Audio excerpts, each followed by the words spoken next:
start off, before we actually start the task, we're gonna start off with an intro.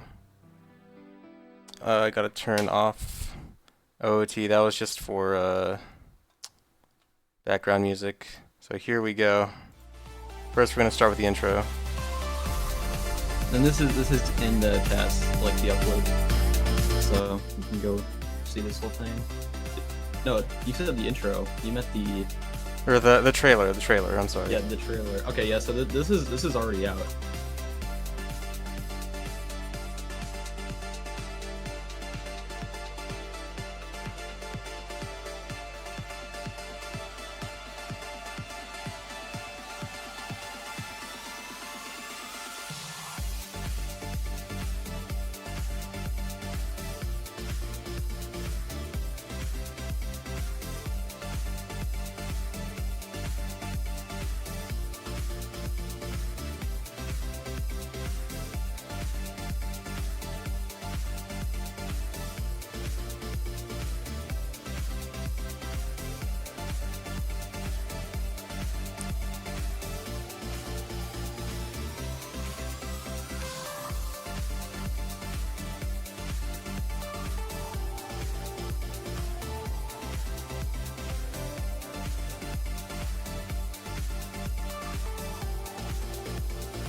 Yeah, there's hella spoilers in here.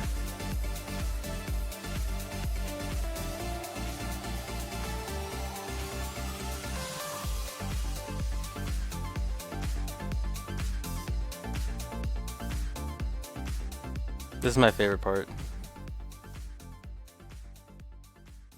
By the way, today is the first day of fall. So good timing. Yes, Alright. that's right. Today's first day of fall, so And made good. here- I promise. We will finally start the real thing. Although this also has Here an we go. intro. 任天堂の宮本 Yeah, で this す is the real intro. 本当に長い間お待たせしました。やっとゼルダの伝説が、完成いたしました。基本的にはその10年前のゲームと一緒ですけども、それが、3D で、いろんなアイテムが3次元の中で動いていくこととかで全然違う使い方になったりですね、非常に、発展してきています。ゲーム時間はおそらく、今までのゼルダの中で最高になると思います。50時間は保証します。あと何時間遊ぶかは面白さ次第ということで、かなり、ボリュームのあるゲームになっているはずです。映画のようで映画でなく、ゲームのようでゲームでなく、本当に触れる映像ということをテーマに作ってきました。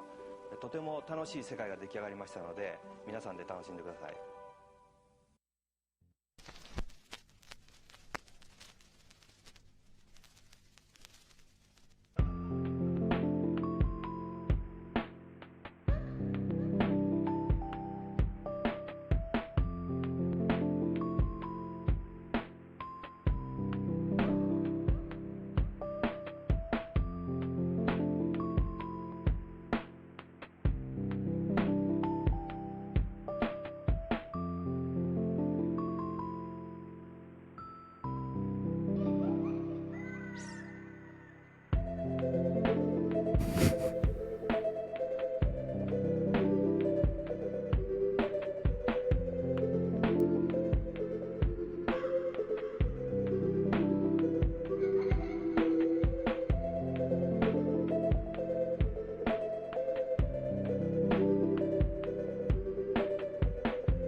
Alright, and here we go. Yeah, so 221 and 32. There it is. Alright, so you want to go over why we care so much about skipping doors and a bit about the history about this? Okay, so the reason why we care is because one time Kita made a video where he was just dicking around, and he was talking with some of his friends, and they were just talking about what if you could skip doors, or what if you could do any percent no doors, because he was just messing around with some trick with getting a door, or getting to a loading zone without using the door, and it actually ended up working. And it is a trick that we do use. We actually use that trick in this run that initially started this whole thing. So that's exciting. But yeah, that's pretty much it. And the challenge was always there, but like it just seemed, kind of like impossible for like a long time, because why the fuck would this ever be possible? So yeah, but it is, and we made it.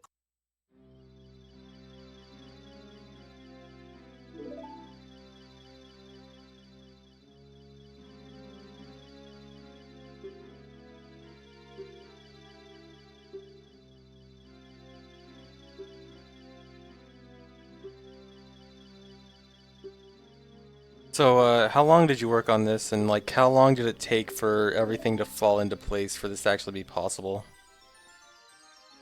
Well, as far as I know, the only thing for a while, at least I guess the last thing that needed to be discovered was the wrong warp to the Twin Roba's room. That was the only thing for a while, and we basically needed a way. Well, I don't want to spoil anything, so I'll just say that it is possible.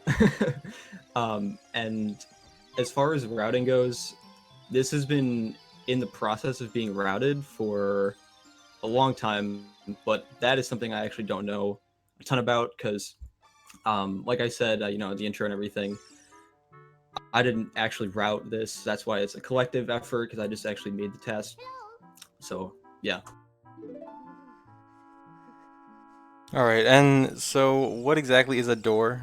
What's the exact definition that we're skipping here?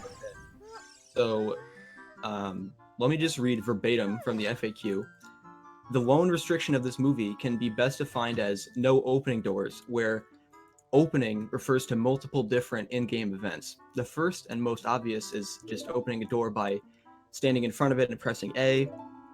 And additionally, doors that are opened by actions other than an A press, such as the Door of Time, are also not allowed. This, yeah. I think that's the only door, too, that, is technically a door, but, can't be opened by pressing A. I think that's the only exception. Maybe I'm wrong. Yeah, I think so. Yeah, I mean, it's pretty self-explanatory, luckily. If you, know about the game. And so the task has started, just collecting rupees for something, I assume. Darunia doesn't have a door. That's just a block that you move. We don't even move it anyway. Spoilers.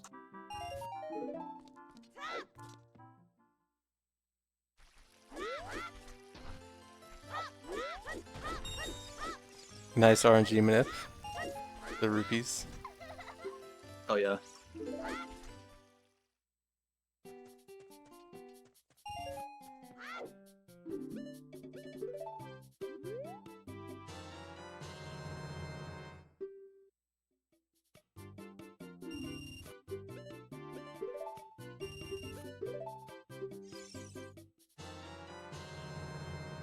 So gotta buy sticks and Deku Nuts first thing. Those are gonna be useful later on.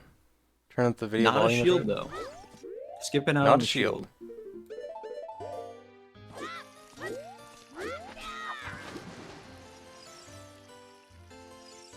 A loading zone is not a door.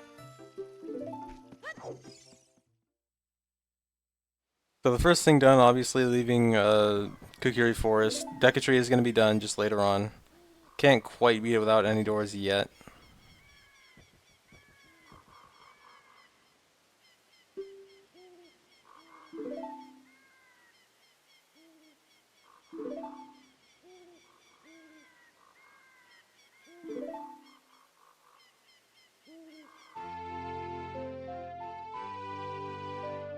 So the beginning of this run is fairly standard for OT purposes, right? Just like escape, Kakariko bottle.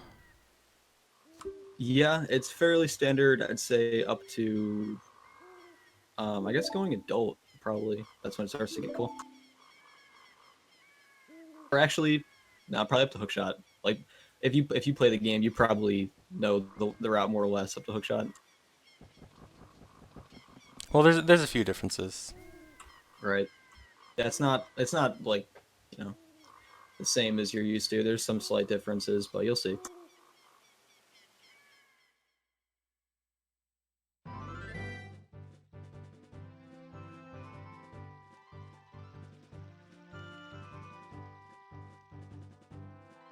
Yes, the task is already done. We're watching the full thing right now.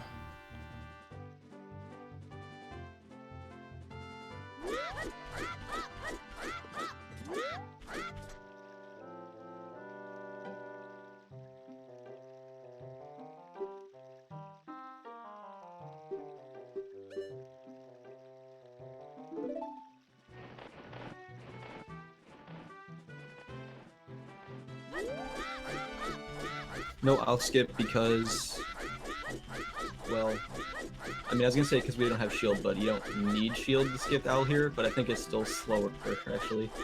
There's like two different And methods we, you can use we for... need the Deku stick anyway, so... Yeah, there's like two different methods you can do for Owl Stick. One requires two different items that you have to swap between constantly, and you only have one item here. There's a different method that involves like pause buffering, backflips, and side hops and stuff. That is like a tiny bit faster. Although I'm actually not sure if it'd be faster on emulator just because pauses suck. Oh yeah, I am completely ready to like get called out for like doing slow shit, because I guarantee you there's like a bunch of stuff that I haven't even noticed that's wrong with this task. Yeah, so you've probably seen this part before, Cuckoos. It's pretty important for almost any OOT speedrun. Gotta get that bottle, because bottles are OP. Yes, low Tad. Officially low Tad. This is 1.0, right? Yes. Yeah.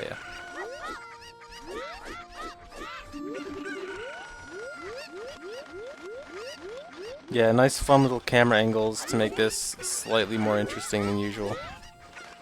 Yeah, I try. You know, I really try to put in more effort just to like make it entertaining, like especially if it's, you know, like a boring segment like this. I want it to just at least look interesting or look like, you know, something you might not have seen before. Someone in the chat asked, side hops faster than backwalking. Yeah, side hopping is a little bit faster than backwalking as child, especially when going up and down slopes. As adult, backwalking becomes faster, right? As adult, backwalking is faster over distance, but side hopping is faster for short distances. Right, okay. So it varies. And then, of course, during Cuckoos here, you can't side hop while holding a Cuckoo, so that's why you're still backwalking a lot. Yeah, and I don't have a sword or anything to, like, hit them with and make them run. That weird forward walk animation is he's mashing Z every other frame, which is also called a Z slide, which will be used later on. Other than that funky animation it causes, you can also use it to preserve speed, which you'll see a bit of later on. Ooh, that was a really nice Cuckoo dive.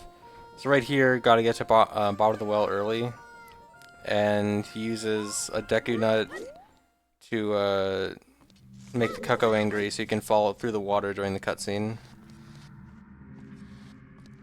and get to bottom of the well early.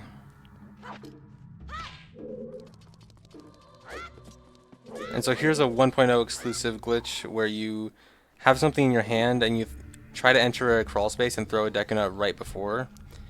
And it kind of messes with Link's hitbox and allows you to clip out of bounds. He ended up walking on a wooden plank near the ceiling, clipped out of bounds there, got to the bomb shoes early by going to the basement, then swimming through the invisible water upwards to grab the bomb shoes there. And bomb shoes are another super important item. Bomb shoes and bottle are like two of the most important items in the game for speedrunning. For anyone asking, like, if they to like see something again, I mean, obviously this is going to be on YouTube, but then also after the run is over, we have a special treat for you guys. Thanks to my man Nerds with Game. Don't spoil too much of what it is, but no, I won't. But okay. I'll just say, yeah, it's a little thing he made, and you'll get to see some parts again.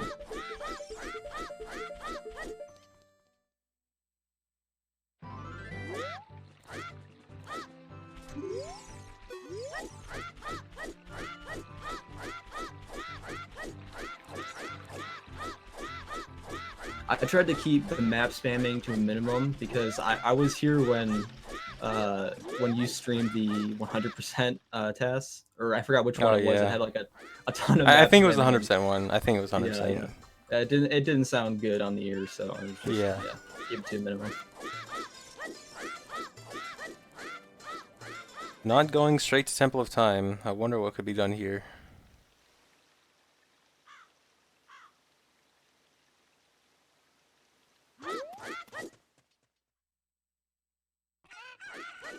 Oh yeah, so you gotta leave and re-enter Hyrule Castle to make Malon appear here. Nerds is not in chat because I forgot what exactly, but he has some sort of Yeah, he was actually obligation. gonna be here, but had something came up for him.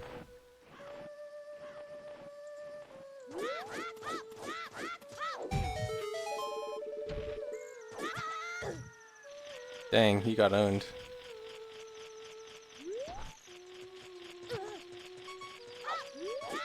I think you're getting owned, dude. Oh. It's okay. Yeah. Even if you get owned, you have a fairy. I was just getting owned ironically. Just kidding. I actually need to get owned right there. It's important. Yep, to catch a fairy, you need to have... If you want to get a random fairy drop, you need to have low health. And so that's the purpose of getting damage there.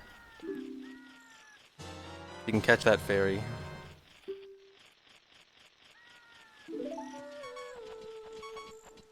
And you gotta waste a little bit of time, because you gotta wait until morning for this egg to hatch.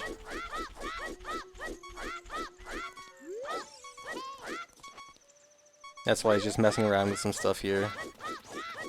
Or if anything, right now is unoptimal because I have to wait for day anyway.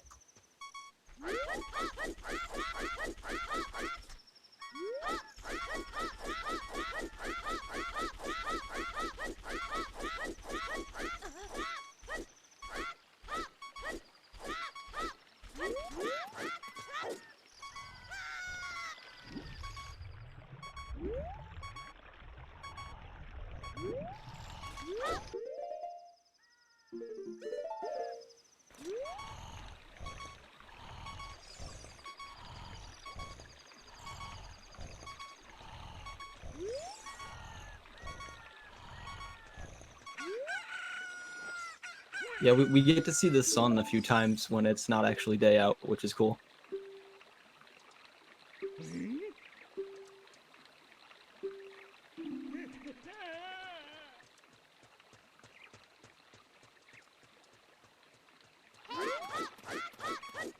So you just wake that guy up and leave, huh? Yeah. Alright, that's a bit rude. Listen, man. I'm sure there's a purpose. No I'm doors. sure there's a purpose.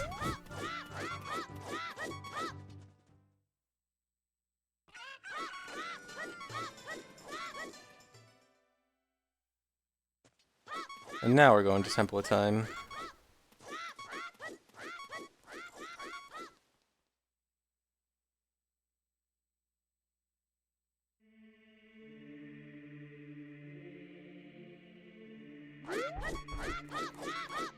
So here's a door right here, the door of time. That's gonna get skipped Here right it here. is. Big door. Get Big skip door. coming door. outside.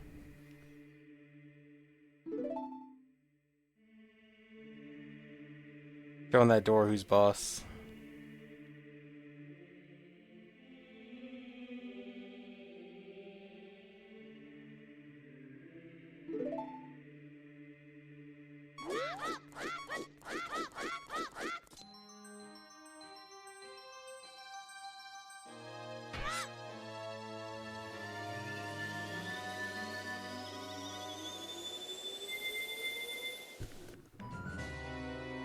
No, we're not gonna fast forward cutscenes.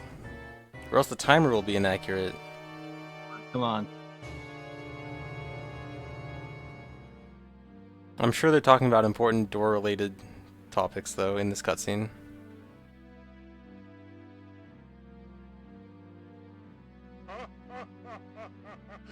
So I saw a question earlier that asked, what is the No Doors Collective? You want to talk about everyone who's worked on this?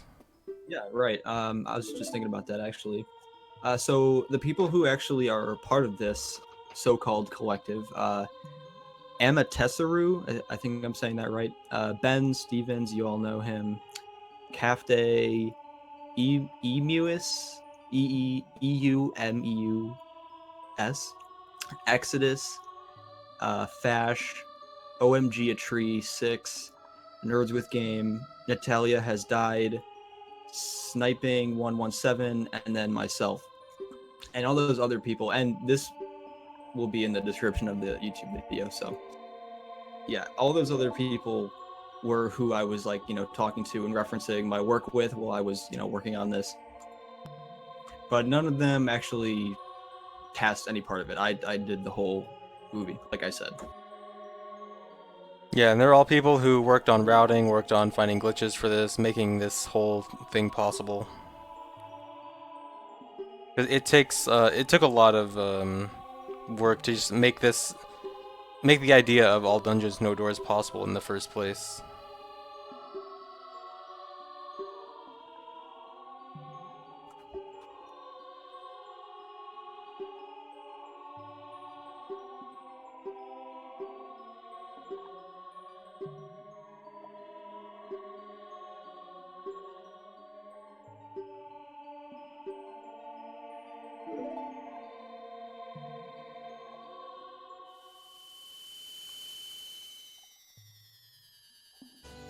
How many re-records?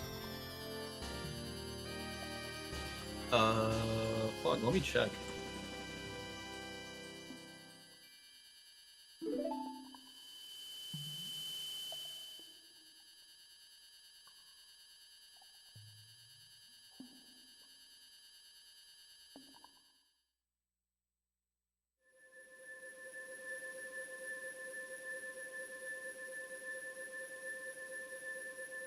Who is playing? Right now, no one is playing. We are watching a YouTube video. But the task was made by Taylor. The inputs were made by Taylor.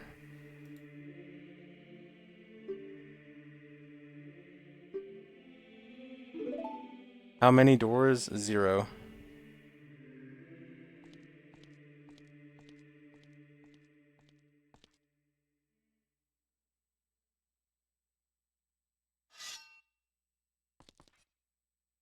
Is this RTA possible? At the moment, highly unlikely.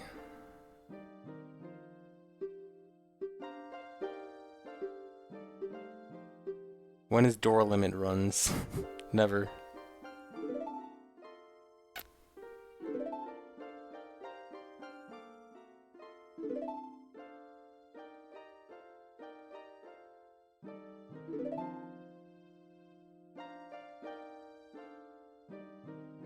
How many glitches though? A lot. Soon we'll be getting to the part where the big glitches really come in.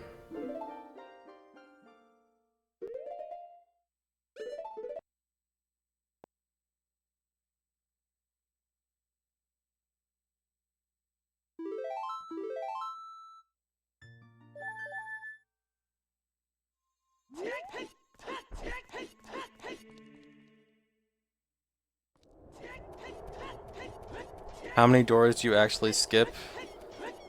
Think about every dungeon in the game, and then think about all the doors that you normally need to open in order to beat that dungeon. Those are all the doors. And then a lot. And then in addition to that, there's doors not in dungeons that you still need to somehow find a way to get around.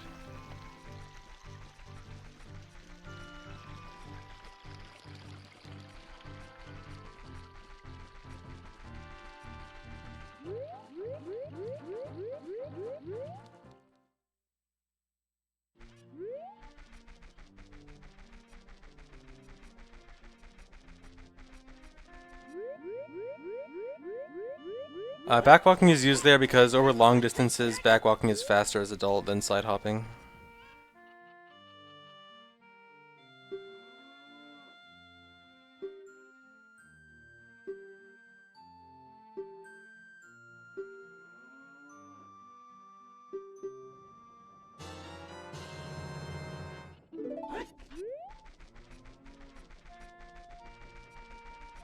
Oh yeah, that kind of weird slidey motion with that weird walking animation, that's called a Z slide. You essentially just mash Z every other frame, and it preserves your momentum. And one reason you kind of want to do it with backwalk sometimes is because when going up slopes with it, you don't lose your speed. Whereas normally when going up slopes, you would lose a little bit of speed. Something else I should point out is that start from talking to the Cucko lady. For that point, all the backwalks from optimal backwalks. Because at first I didn't know that you could actually flame. Nice backflip over the starting flame. I think you're cutting in and out. I think your mic's cutting out. With the control stick. Hello? Taylor, I think your mic is cutting out repeatedly. Can you hear me, Taylor? Oh no. Hello? Hello? I can't hear you. Can you hear me now? Yes. What's up? Good. Say what you said. I'm back. I just went out and bought a new mic real quick, so no more problems. Alright, great. End of all the problems right now. Alright, so what were you trying to say? Where did I stop? Backwalking at the Cucko Lady something. Oh yeah, just basically saying that if there's any TAS nerds in here, all the backwalks from here on out are optimal because you can save a frame every backwalk by doing this thing with the control stick that you can't really do in real time.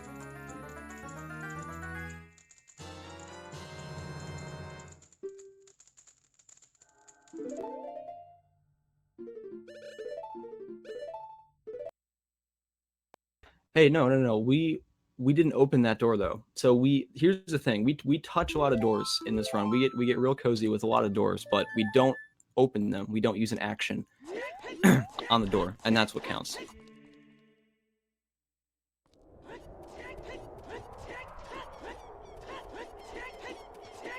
I actually wasn't checking. What time was the Dampe race? 44, I believe. Okay.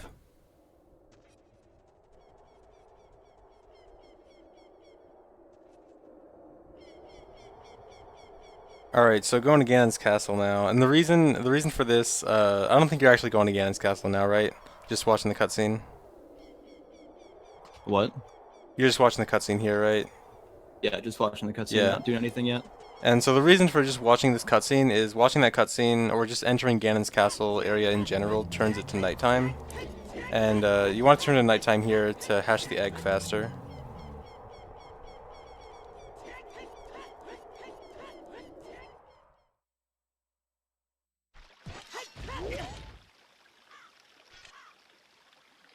And so this is called an A slide or analog slide. It's you roll into a bomb and hold what is it? You alternate between neutral and left or So right every other you frame. hold shield and down until a certain frame, and then from that point you alternate between down and neutral on the analog stick every frame, and you keep your speed. Yeah. So A slides and Z slides and hessing are all pretty similar. They have like slightly different uses, especially for a TAS. But you can think of A slides and Z slides as a slightly alternate version of hessing. And when you see me like twitching when I'm doing a Hess, that's basically just switching between ESS position left and ESS position right every frame. And there's actually a script for that. Shout out to Nerds with Games, one of the people in the collective who helped make this, for providing me with a ton of useful scripts for just making some stuff a lot easier, like text and like the cool looking ESS thing. This is some interesting stuff you're doing right now. Oh yeah, so that was cool. I figured I could probably reach the skull, and I'm glad I could. I barely made it though; it was close. And we just need to waste time right now because we're waiting for the egg to hatch.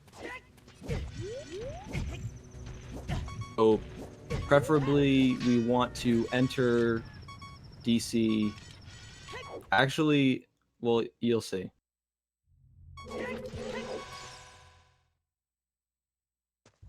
Ooh, so that was really nice. Probably hard to notice what happened there, but what happened is the bomb chew exploded, blowing up the wall at the same time that he left, and that skips the cutscene of the wall blowing up and showing the intro cutscene to DC. And if you've watched OT speedruns recently, you probably know about this glitch. Die as you hookshot a ladder and get revived by a fairy, you can get to do a big jump to jump all the way up DC and get bombs early.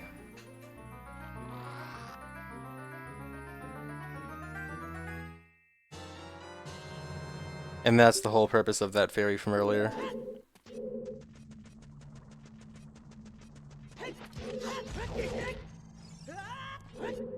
Yes, that is affectionately known as the Corey Hop. Official name. You heard it here first on ZFG1. Hey, there's a door. Nice job not opening it. I really tried. So yeah, that mega flip earlier clipped into the head without opening the head by lighting the eyes. And when it's not open, and when you get inside it when it's not open, it kind of has like hole that points out of bounds. So you can get out of bounds here and just hover in this out of bounds area. And you can hover straight into the boss loading zone without touching a door. And that is Dodongo's cavern without a door. Yeah, and this trick was actually in both of the previous No Doors TASs, because even though they're any percent, they both use DC, so had to do them.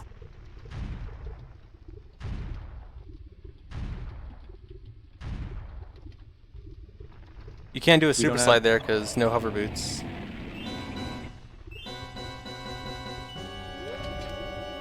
Getting hover boots without opening a door is a bit tricky, as hover boots are behind a door.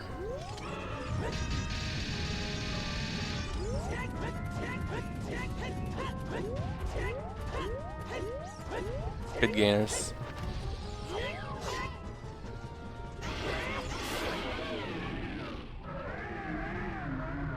Thanks.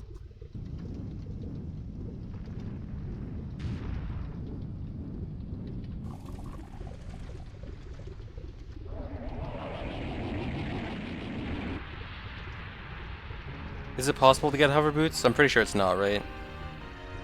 I actually don't know. Well, they're not gotten in this run, I would assume. I mean, I know you can get into the room, you can get into the hoverboot room, but I don't know if you can actually get hover boots.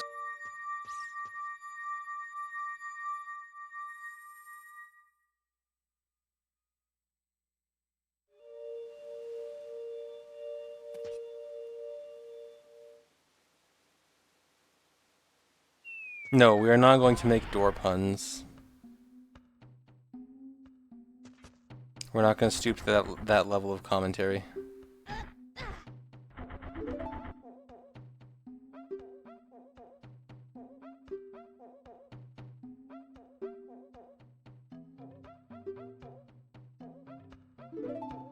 Yeah, so no cutscene skip, no wrong warp here. I'm sure there's a good reason for that.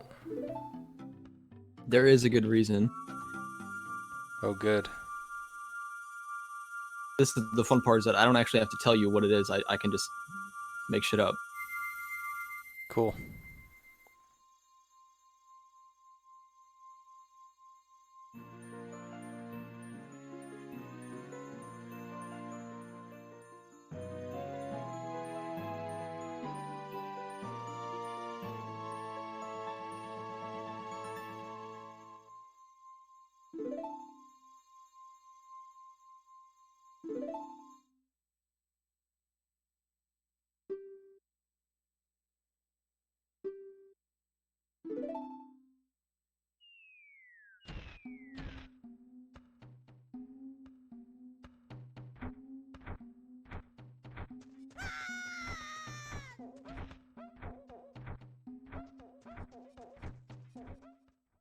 Okay, so coming up here is the trick. The trick that Keto was doing, more or less. He was doing a super slide. In this case, we'll be doing a hover, but it's the same trick. Shout out to Castellec, one and only. Yep. This is the trick that spurred discussion of no doors in the first place.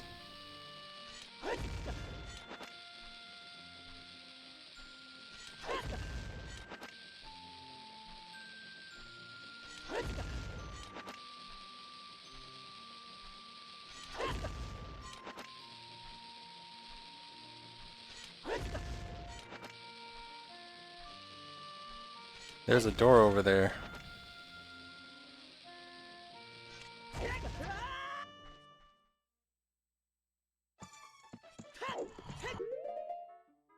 And that's how you enter a house without opening a door.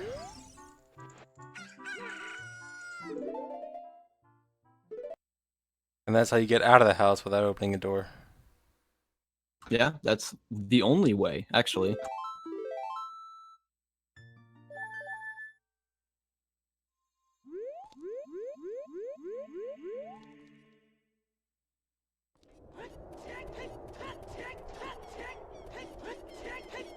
So where are we off to now? We're actually going back to Kakariko. Lovely. It's kind of inconvenient that you have to save port, but that is the only way to leave that room without using doors. So, okay, correction. That is not the only way out. If you use First Wind on B, you can exit the house. Okay. Oh, technically not the only way, but you can't really set that up right now.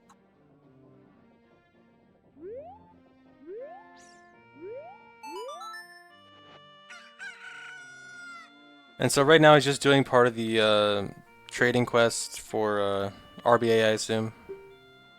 Yep, doing that because there's a few quest items that we need to RBA, so we can get some important other quest items.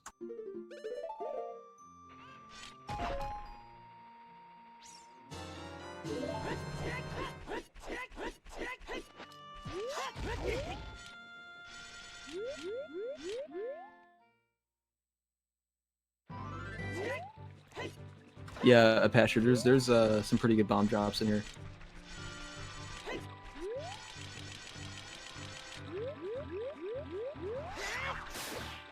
And so that waiting there, Poes don't actually spawn until about 10 seconds after you enter an area, so that's why that Poe didn't spawn quite as fast as you might think. Yeah, that's the fastest you can really get them to appear.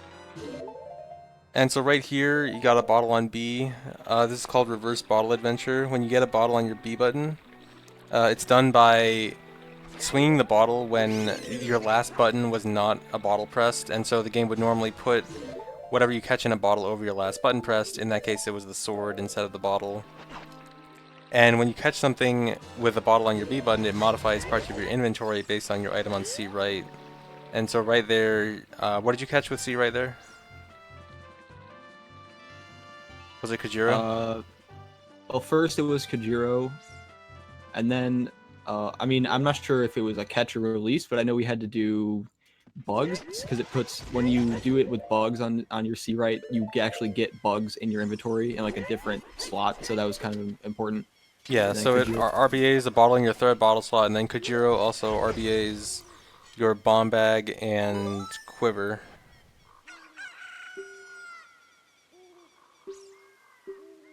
And then trading in Kajiro for the odd mushroom, the next part in the trading quest.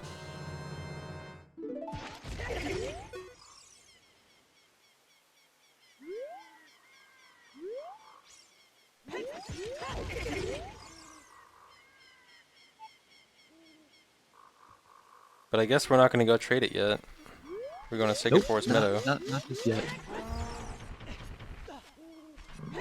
Nice little jump. You can use that jump to skip this entire maze section.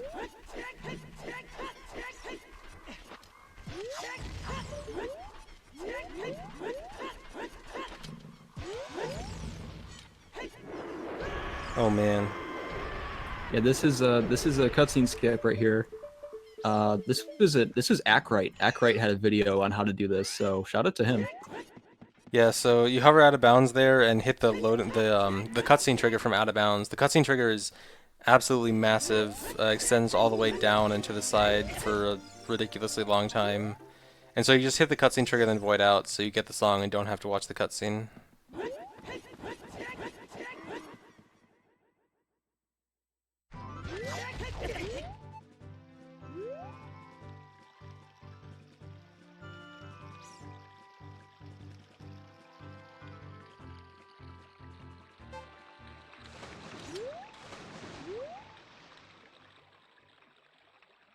And when you go in the water, if you go in the water at a certain angle, so you don't, so Link doesn't like pop his head up in the water, you can preserve your speed over the river there.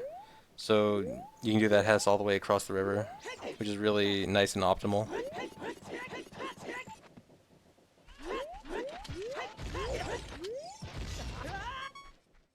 Another door skip. There it is, man. Right there, that mega flip. The mega flip landed on the stairs, and the stairs have like a slight angle that can allow you to clip out of bounds if you mega flip at it a certain way. And once you clip out of bounds, you still need a damage boost to actually get into the loading zone, but you clip out of bounds, you do a damage boost off the chew, you get in here without opening that door.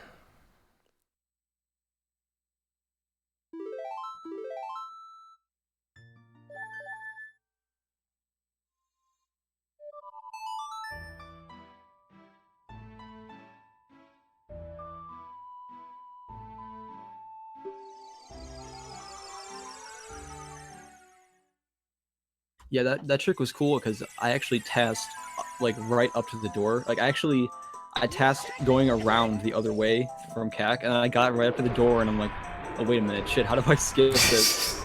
Nice. Did that Okay, happen so- multiple times, or is that the only time? That's actually, I think, one of the only times that like, or actually no, later on in the run, there was a few times where there were some close calls where it's like, oh, we didn't anticipate this, but actually it didn't happen as often as we thought it was going to. And by the way, that's one of the only unoptimal segments that I know of in the run. Like when you spawn on the pedestal, I did a mega flip and kept the speed off of that, which is backflip speed. But it would have been optimal, and I do this later, to just do a Hess.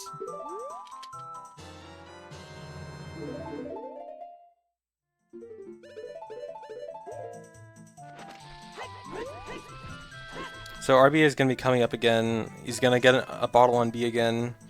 This time going to do it with Poe on C right, which is going to... Poe on C right modifies your bomb chew count, so catching those bugs gave him 29 bomb chews.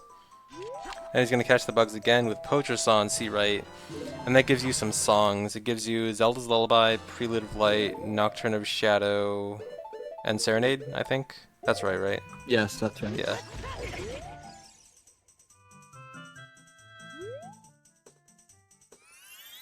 The real important one from that being Zelda's Lullaby.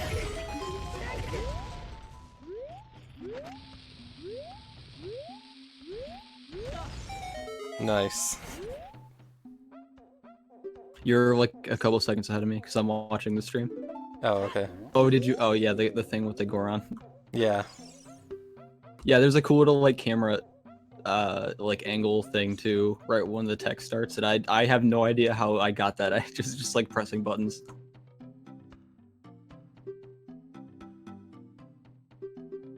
Oh, and by the way, I don't know. I guess this is like not common, but or so I've been told. But the way that I like actually task stuff sometimes is I will like just mess with it. Like I actually have a controller plugged in, and I'm like kind of like messing with it, like playing it RTA and just experimenting like that. Because I don't know, it's really hard for me to like play the game with the, you know, the input device from BizHawk, because you have to like fucking click the joystick around. and that's Yeah, no that fun. always seemed kind of unintuitive to me. Yeah, I have to have my controller. My Atomic Purple Nintendo 64 controller. You heard it here first, folks. That's the official N64 color of this TAS, Atomic Purple. Another clip there that Hess or Ace Light clip, I'm not sure which one, clipped through that statue. Statue's not a door, but even if it was, skipped.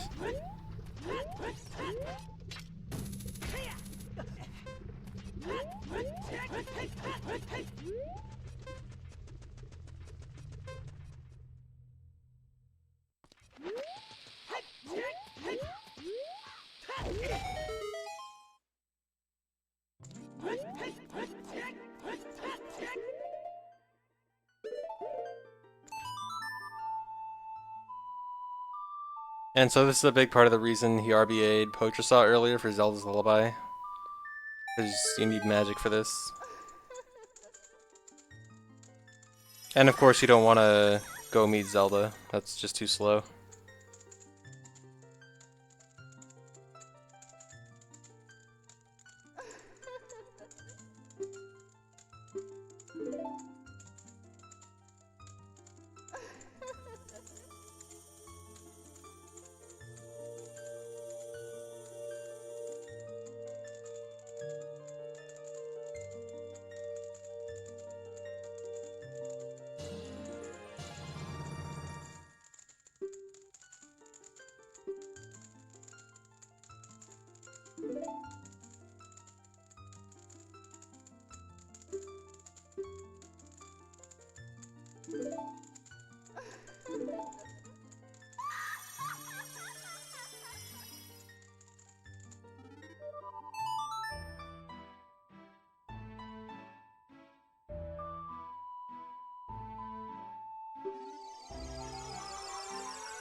Yes, we have skipped many doors so far, and there will be many more doors skipped.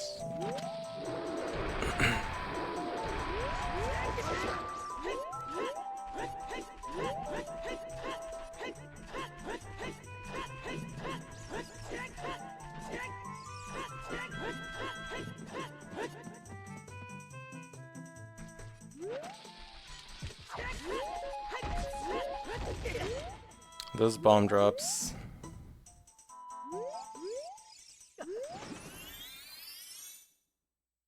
So next we're going to Zora's River through the that secret exit in Lost Woods and then to Zora's Domain. Ooh, that was really cool, like twisted mega slide hop. The clip into Zora's Domain was apparently like new. That's like one of the only things in this TAS that I think actually might be the first time it's been in a run. Yeah, I've actually never seen that clip before. Ooh, that was a really quick King Zora skip. Yeah, so since King Zora was never moved as child, he's still blocking the way to Zora's Fountain as adult, and so you need a clip out of bounds. Luckily, the clip out of bounds there is super easy, but and also pretty fast.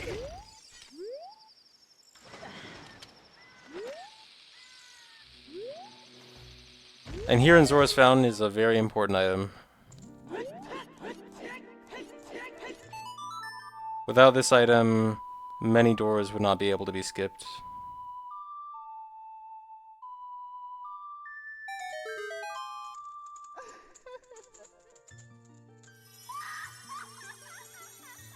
How many bombs are used in this run? Probably a very large number.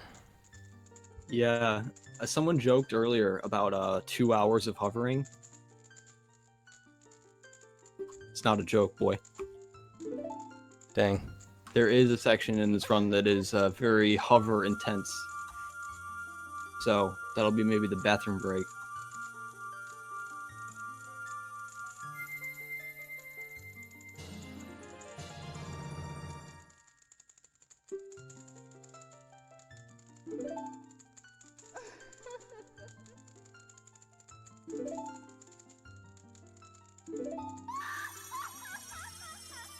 Yeah, so Furor's Wind has a lot of glitches you can do with manipulating rooms, I guess, is the least spoilery way to put it. So, yeah, really important item for skipping dungeons. Or skipping doors. So here's another dungeon we're finally going to.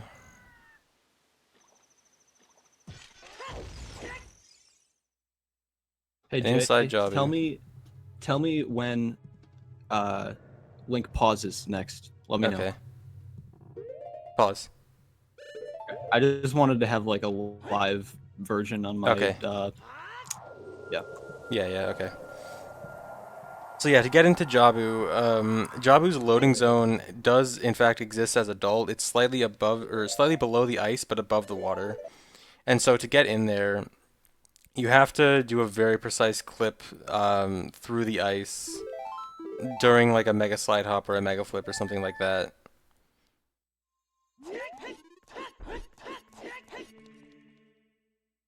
And you also have to be moving upwards while you do it, or else if you're like only moving downwards, you won't hit the loading zone. Which is why you can't just do a regular mega flip down and clip in. It has to be like a mega slide hop really close, so you hit it while you're still rising. And so Foro's win set in Jabu is going to be really important for beating Jabu without a door. Yeah, you'll see that actually right after we take care of some business in Lon Lon Ranch. I wonder what we could possibly be doing here.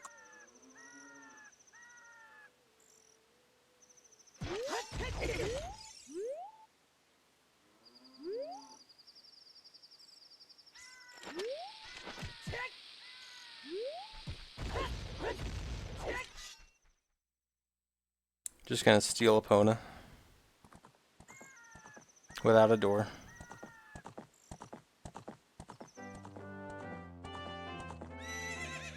So yeah, if you just hover over the gates around Lon Lon Ranch, you instantly get Epona, since normally the only way you're supposed to be able to get over those gates is with Epona, so you just get Epona instantly.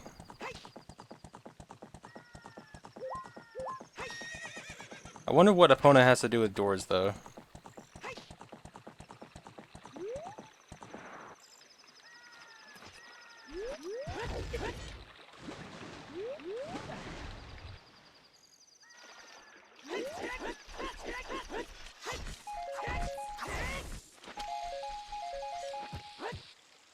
That luck.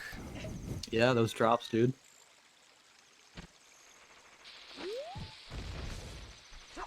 And so more RBA coming up.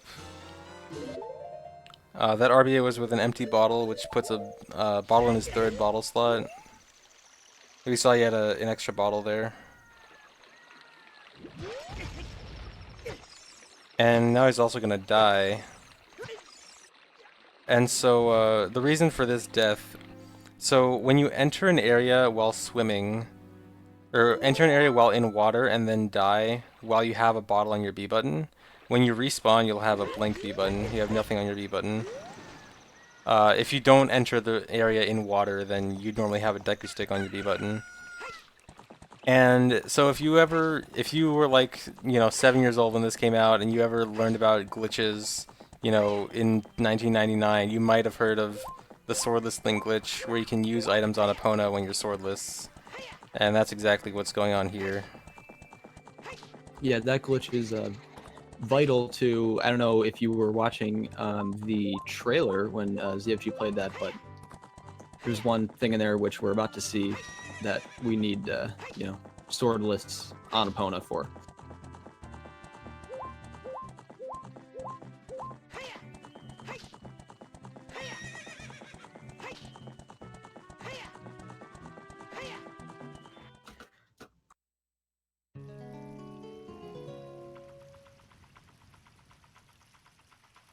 Yeah, I definitely remember using swordless Epona stuff when I was a kid. It was pretty fun. It was like, I think it was like the first glitch I knew about. Or at least one of the first.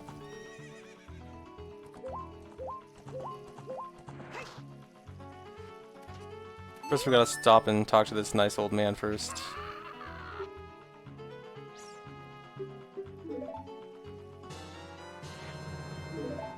He's gonna give us another important item for RBAing later on.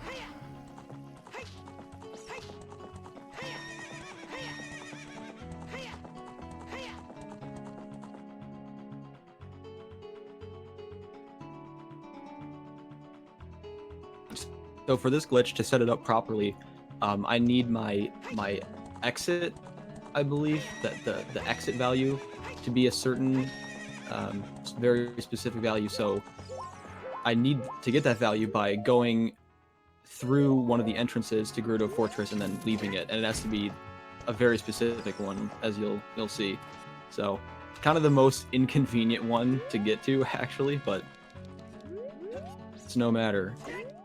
Yeah, and so that jump that happened right there, when you drop off Epona while using Ocarina, and then hookshot while like half on Epona, then get off Epona again, or get back on Epona and then get back off Epona, you do that little jump there. So use that jump to get to that exit specifically. And again, he has to enter that exit specifically to make this trick work. Let me do it again here. So here's a really big jump. Oh wow, Epona can kill them. I did not know that. Really? Did I just teach CFG something new about... Oh my god, I'm so excited. Oh, you can see, you saw Link falling like in the background there. And so now he's gonna use Furrow's Wind right as he voids out. Back in Jabu. So this looks very confusing. It is very confusing, so you're right to think that.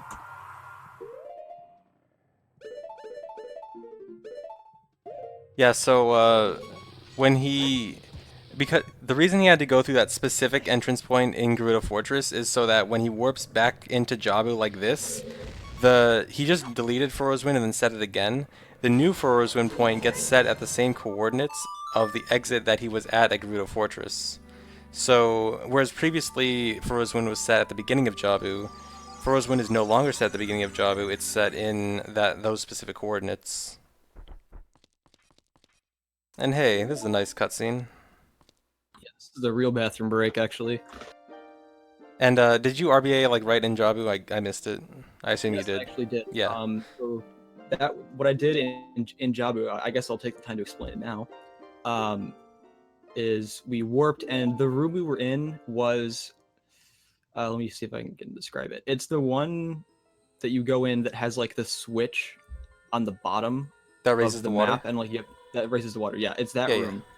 And I jumped down there and RBA. I forgot what exactly. The Broken RBA'd, Goron to be sword. honest. Broken Goron sword. Okay, yeah, that's right.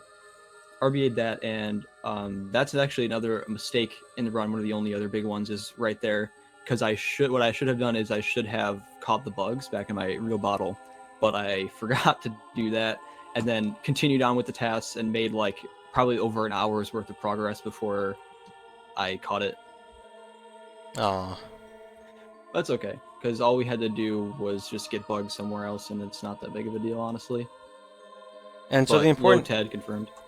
So the important part of RBing the Broken Goron Sword in Jabu is that the Broken Goron Sword RBAs your medallions, and so by catching the bugs with Broken Goron Sword on seat right, it gave him Forest Medallion, Water Medallion, Shadow, and Spirit Medallion. And Light Arrow cutscene specifically triggers when you have Spirit and Shadow Medallion in your inventory. So by RBing the Broken Goron Sword, that's what triggered the Light Arrow cutscene to trigger.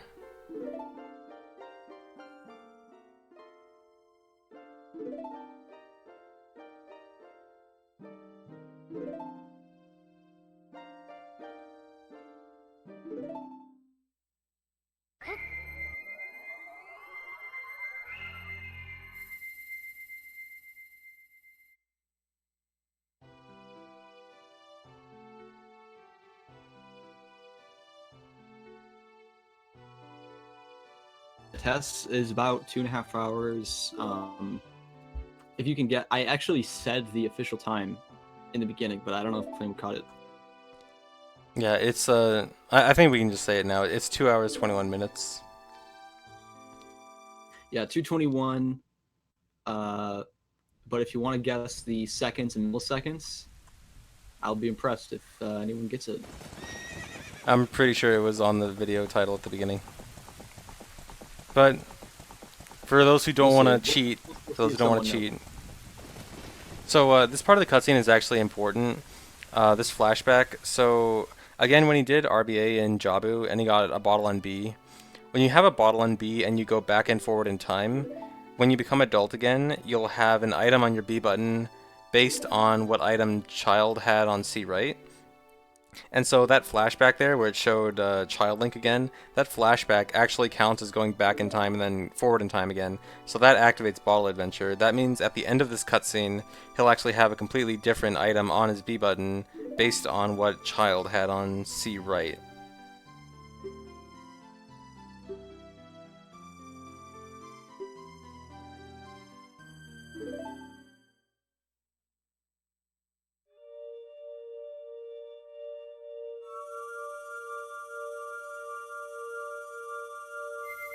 Oh yeah, Fash brought up another good point.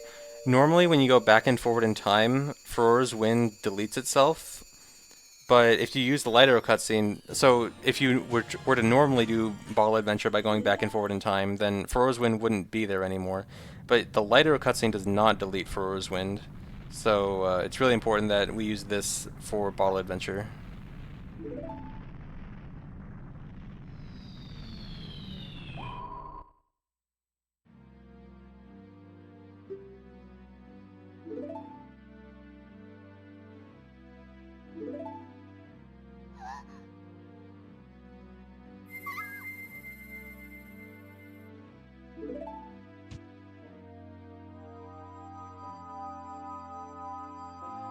Yes, that is the only reason we're well. Actually, we do need light arrows, so I guess not. I guess that's not the only reason, huh?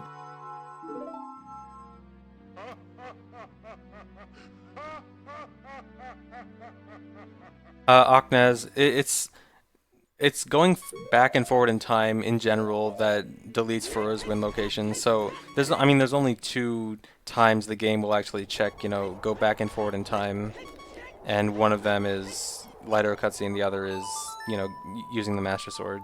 So it's unique in that aspect. So yeah, after the cutscene, he now has Boomerang on B, and so that means that. Do you remember what item you had on C right as child? Was it fish? No, Or it wasn't fish. Poe? Fash probably knows. I'm just gonna wait for him to reply. Well, whatever item you had on C right as child, the item value it pointed to was the value of 13, 14? 14. Because that's the value of Boomerang. It's 14. Yeah. So that's how he has Boomerang on B, because it put the item value 14 on B. And it's also important to note, I know people have been asking if Equip Swap, the new Equip Swap glitch, would be useful in this. And it kind of seems like it might be useful for Boomerang, but getting Boomerang would still require opening doors. So here we are back at Jabu. And we're going to do a glitch called zombie walking. So it's when you void out and then you spawn with no hearts. And you can actually still like move around, and we can move into the loading zone for Baronade. Yeah, so the entire point of going into Water Temple is just to be able to use Farore's Wind, since you can't use it outside of dungeons. So you warp back into Jabu with those weird coordinates that were used from Gerudo Fortress, which is really high up in the air. Void out, and then the void out causes you to die, which allows you to do the zombie walking. So you enter Baronade, but you're dead, and so you actually die as soon as you start the fight. But this is what the fairy is for. The fairy revives you, and now it's time to fight Baronade like normal. Or as normal as this looks. Yeah, this is very actually normal. probably the least normal Baronade fight you'll ever see. Because we only have Boomerang, so... Very normal. Very normal fight right here. Definitely... Yeah. I remember doing this when I was a kid. Yeah, for sure.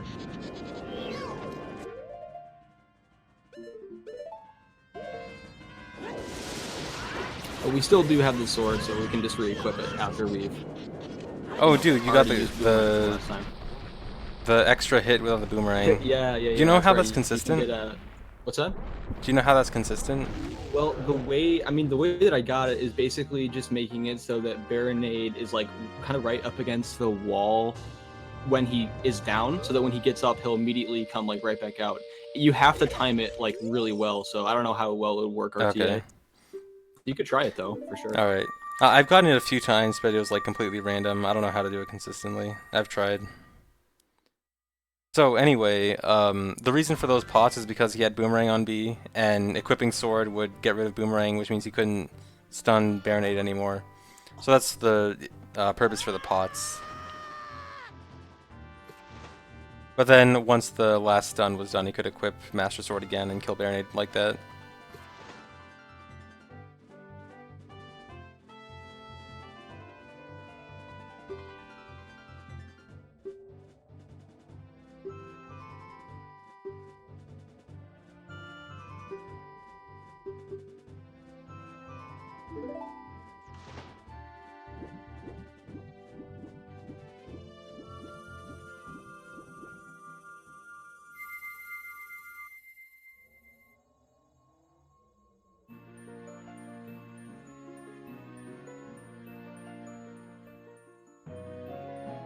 So this is 2 dungeons down, right? DC and Jabu. Yes, sir. 6 more to go.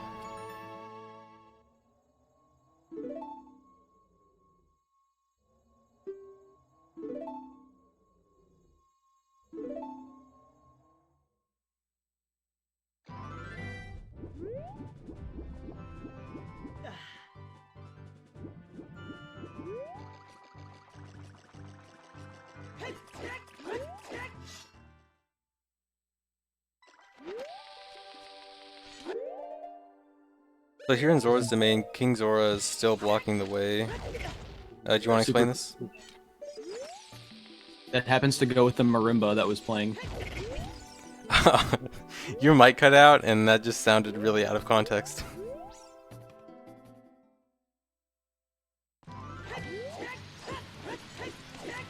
I think your mic's dead again. Anyway. Anyway, yeah, he had to do an A slide to get past King Zora. It allows you to clip through rounded collision. And then here back in Lost Woods, gotta do RBA again in this grotto. Also use another A slide to get into the grotto without blowing up the rock. So gotta get more bugs here.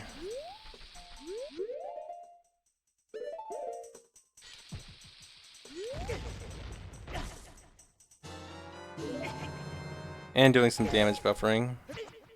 And dying. BJ? Hello? I heard On sounds, I another didn't... Hey, hey. What's up? Alright, so once again, the same thing he did in Zora's River earlier. He spawned in water after dying with a bottle on B, so that spawns him with nothing on his B button again.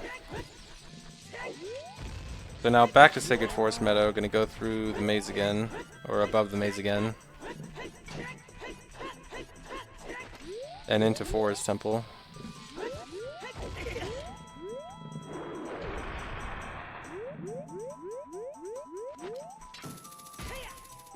Hello? Hello.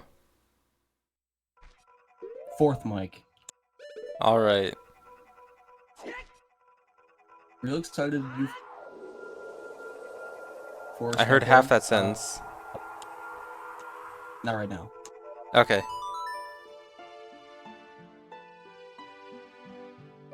Oh yeah, that's a good point to bring up. After doing RBA with the Broken Goron Sword, that actually deletes the minuet of Forest. That's why you didn't use the minuet to go back to Forest Temple. Yeah, that's a problem multiple times in the run. Well, like, we have to delete a song that it would be nice to keep.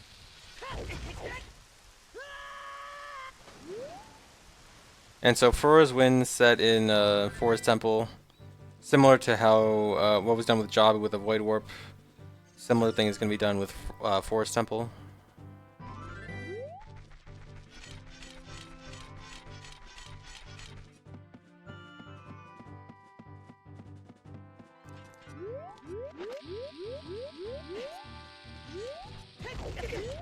Yeah, the faded buttons is because of having nothing on your B button. It kind of messes with whether certain items are faded or not.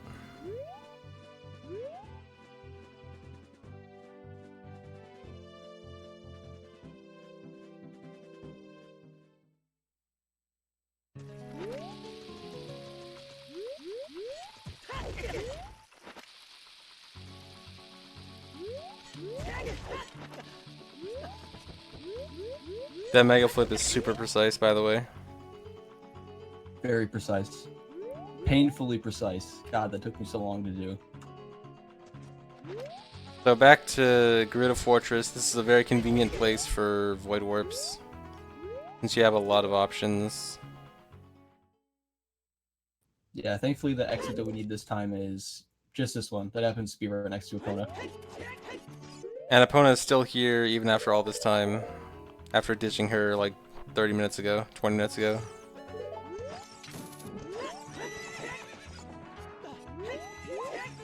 So just like last time, gonna do a hookshot jump using items on Epona glitch. And then He's gonna void out and use Furrow's Wind at the same time.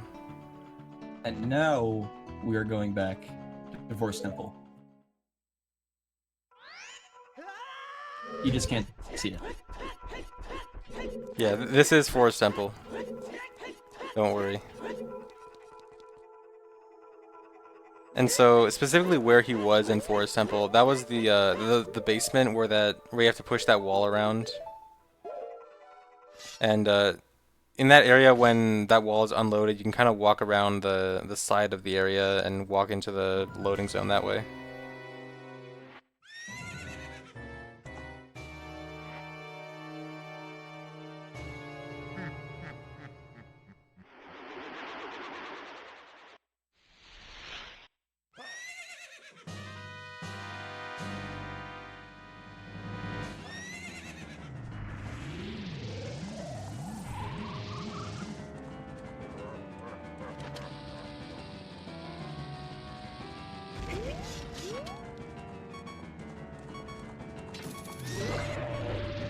That's too Homer funky for the strat I use here to kill Ganon, or Phantom Ganon.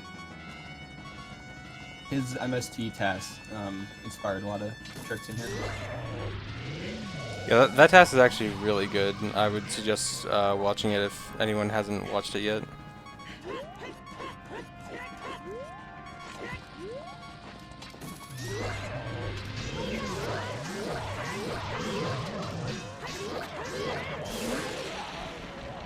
Yeah, that strat's so good. It is. So what happens there is, when Phantom Ganon comes out of the painting, if you shoot something at him, either the bow or hookshot or whatever, he spins his staff, and it makes him vulnerable for a second. And so he shot the hookshot immediately as he came out of the painting to make him vulnerable, then just started slashing him over and over. He gets up once, but you just do the same thing as soon as he gets up. It's essentially stun locking him. The bomb had to be there actually because when he gets up,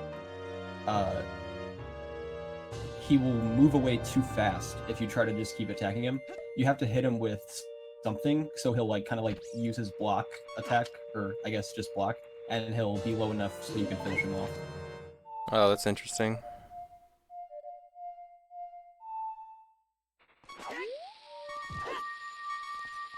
And so here's a cutscene skip. He's just gonna die on the right frame, where he'll get the medallion and not have to watch the cutscene.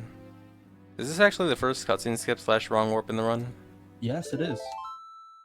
Oh man.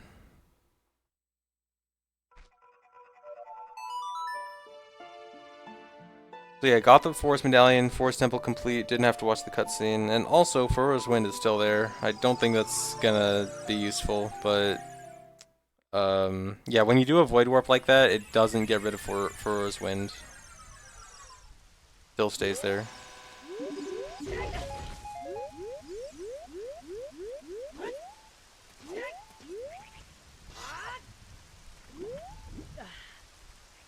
This is really cool this is method a of very, entering. very precise clip. I was just gonna say. Yeah, it's a really cool method of entering Water Temple. There's just a really precise place you can jump slash to clip out of bounds there. Now, Water Temple is interesting. So the boss door isn't really that far away from the entrance of the dungeon, but you have to do a lot to get there.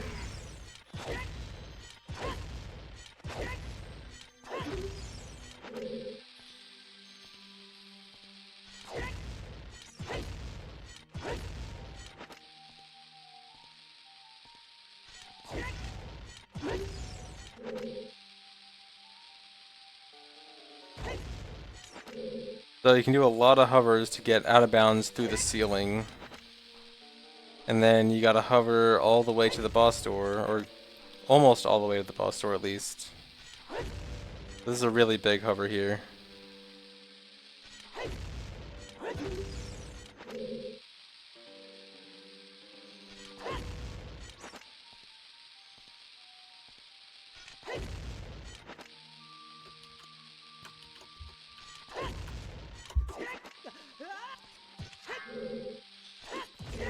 And so he lands in this room. This is the room right before the boss room. And from here you can just do the regular old boss key skip by hovering right in front of the door and then jump slashing into it. And this is better than just doing one consistent hover through the whole thing. And in that way, Water Temple is actually pretty much the same. Like, I mean, obviously, like, you have to hover to the, boss room antechamber, but it's pretty much the same, where you just go and do the boss key skip. Yeah, just a one door difference. Oh yeah, actually something I should mention about all this out of bounds stuff in dungeons is whenever you're in a dungeon, all of the collision in the dungeon is always loaded and the boss loading zone is always loaded.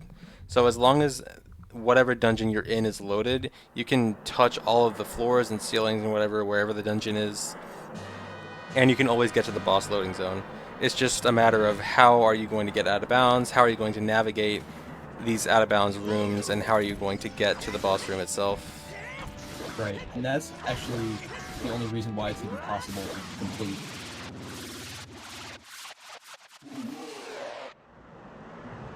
And so that fight was pretty quick. Not a usual fight. Apacher, I'll just say that hover was probably like, maybe like a fifth or a sixth of like one of the hovers that's coming up. Yeah, that Morphle fight was, actually, I think Blooby, you know him. I saw someone ask before what inspired me, or like what made me get into tasking, and it was literally just like joining the speedrun community and seeing a bunch of tasks by like, Bloob and, I think Sonic Packer and stuff.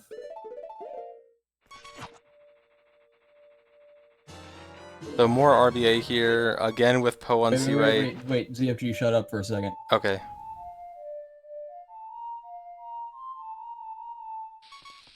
Nice. Hey! I don't actually know what that was. That was, what's it called?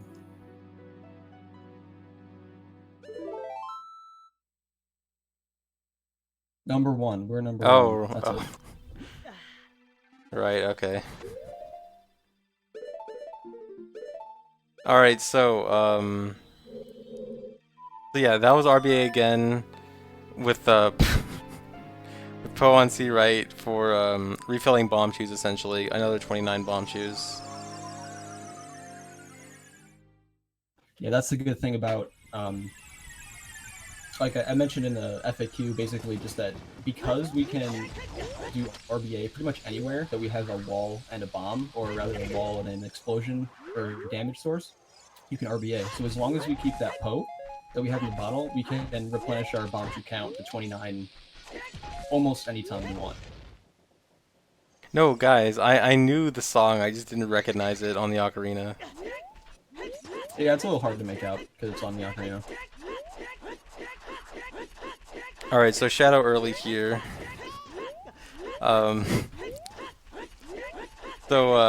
He did a super slide off a piece of grass there, and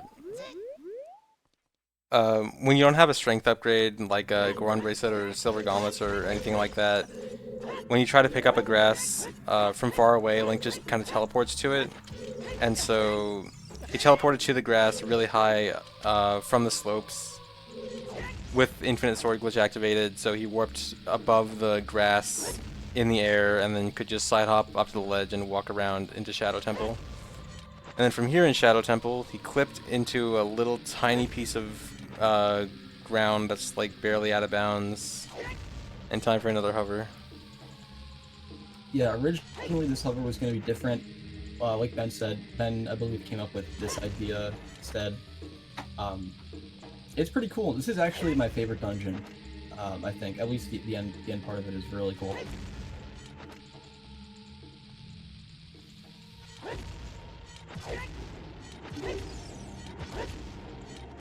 So I had to use bombs right there because there was just nothing but void right below me, so using a bomb shoe would just crash.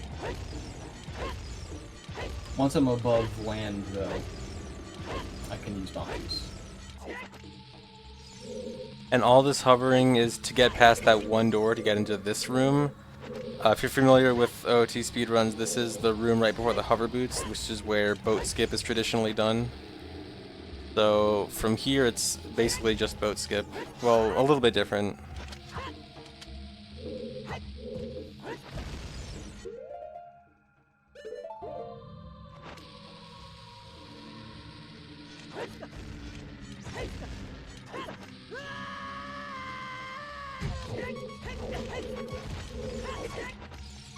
And so this is the last room, Shadow Temple, right before the boss room. Doing the boss key skip, and here's Bongo.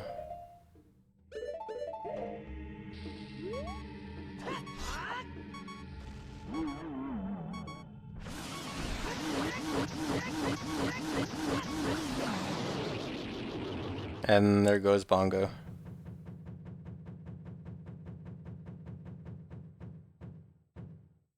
And so that boss fight, you drop a bomb down the hole, and it hits Bongo's partially loaded hitbox. And so it disables the cutscene that happens when you fall into the room. And so Bongo's already stunned. There's just this giant invisible hitbox right in front of you. You just stab it a bunch and he dies.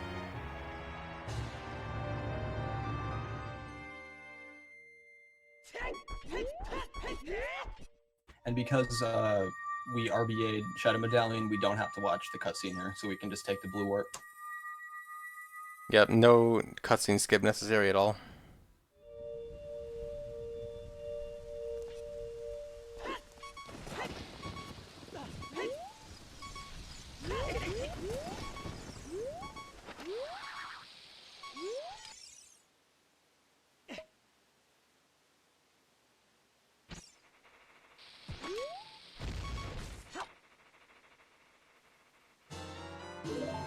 More RBA just for more chews again.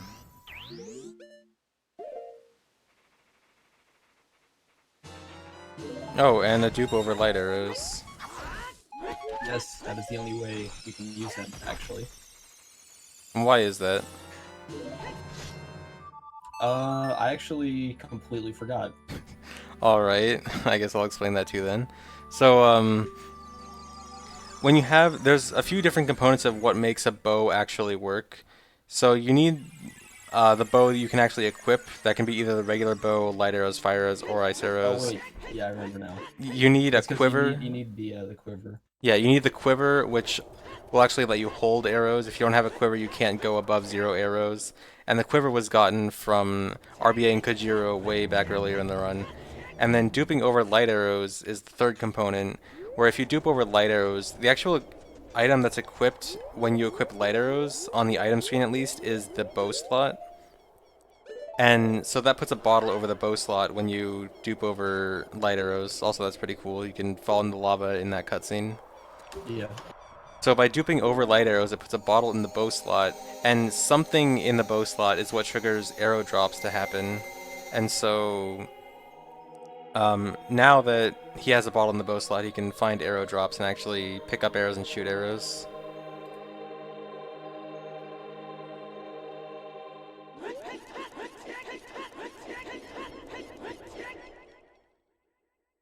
So this hover that we're going to be doing right,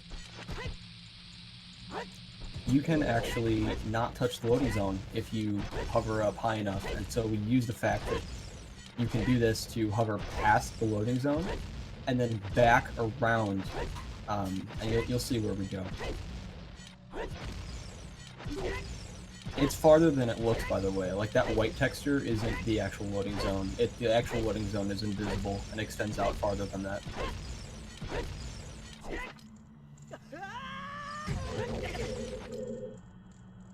And so this is the main room of Ganon's castle, the main trials area. All still loaded. And that mega flip was for trial skip. Yeah, that was the, like you said, mega flip trial skip, which, if you know what that is, you'll know where I was. And here is a big hover. So yeah, here's a bigger hover. This actually still isn't the biggest hover. Well, yeah, it's debatable. I think it is. Anyway. I think it is. Yeah, one of the two. Anyway, So what we have to do here is clip out of bounds and stand on this little piece of land that's barely sticking out from the room, so that we can continue to hover barely in between the wall of the room we were just in and the wall of the next room, and so we can maneuver our way in between these. And I wonder where we're gonna go. I'm not even sure, actually. I'm doing this live. We're gonna find out together. I'm so excited to find out too. Yeah, me too.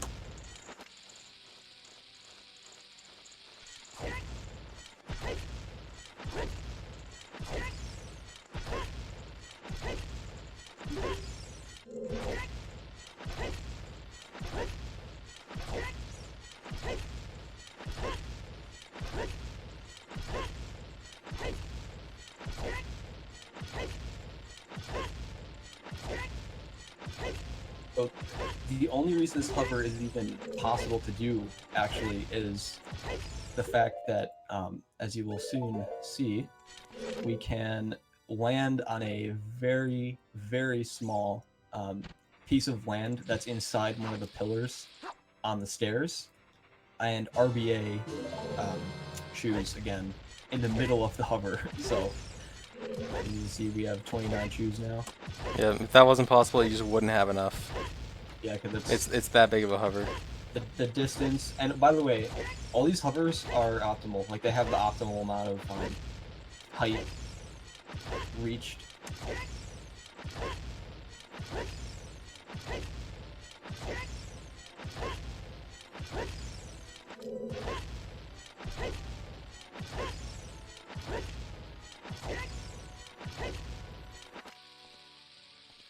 Well, okay, this hover definitely takes the most explosives, I'm fairly sure. But there's another hover that might be longer, just because of the kinds of explosives that it uses.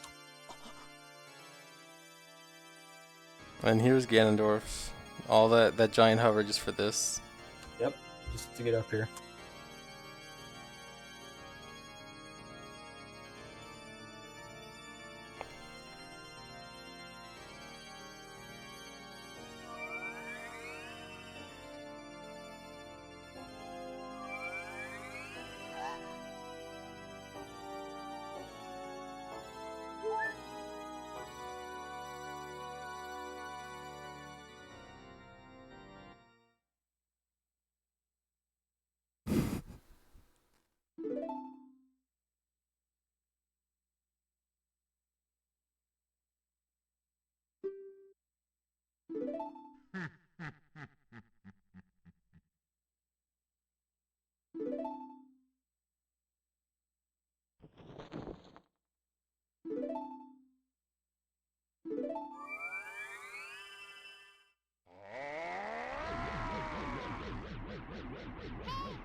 No, the hover is not the one up to the main room in Fire Temple. We don't go there.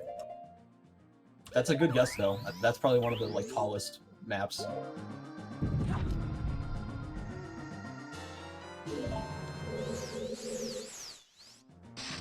Ganondorf. What were we gonna say? Just that if someone could guess where exactly we hover up, and like they don't already know the route, I'd be kind of impressed, because it's a kind of weird spot. Yeah. So it's a pretty standard Ganondorf fight. Just light arrow, crouch dab a bunch. Time your crouch dabs right, and you stun lock him. He can't get out. Okay, I'm not gonna do door puns most of the time, but I think Ganondorf is actually kind of good. Jay, just own it, man. Like, you don't have to say. No, I'm not gonna do Let any them flow more. free. No, that's the only door pun. No other puns are acceptable.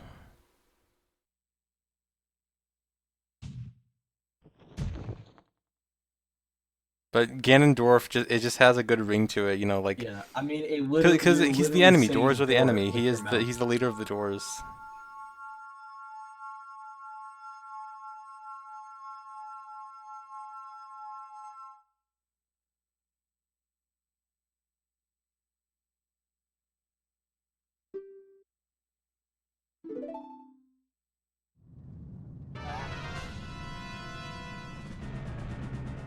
Also, I hope you guys like this cutscene. You know, the last time I heard that, it didn't end too well. Yeah.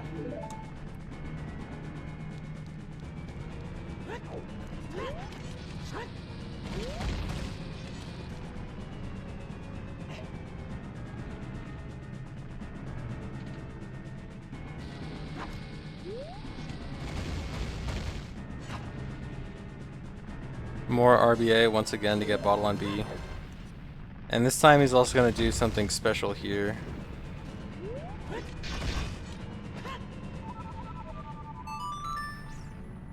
So right there, he hovered just barely off the edge and was able to do, if you're like super close to the edge, you can do ocarina items and fall down.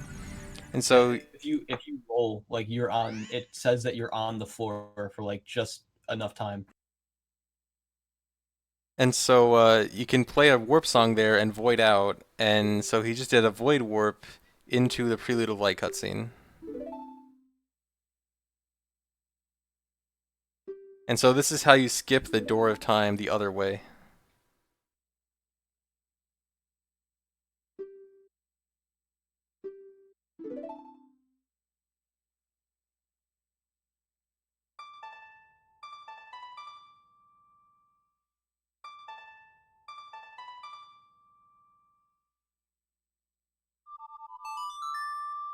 Yes, Door of Time does count as a door, so opening the Door of Time is not allowed.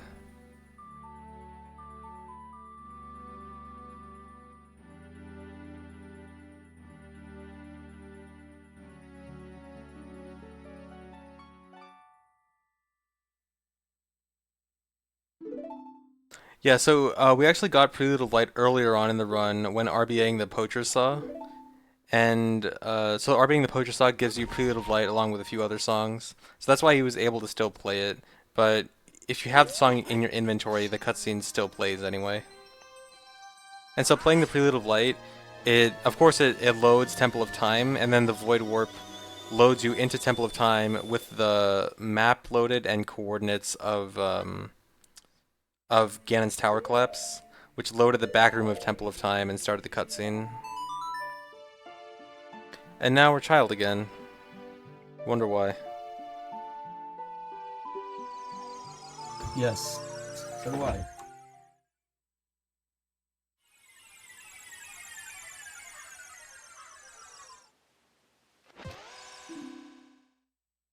Oh yeah, so we still have the timer from the Ganon's castle collapse, so that warp just deleted got rid of the timer real quick.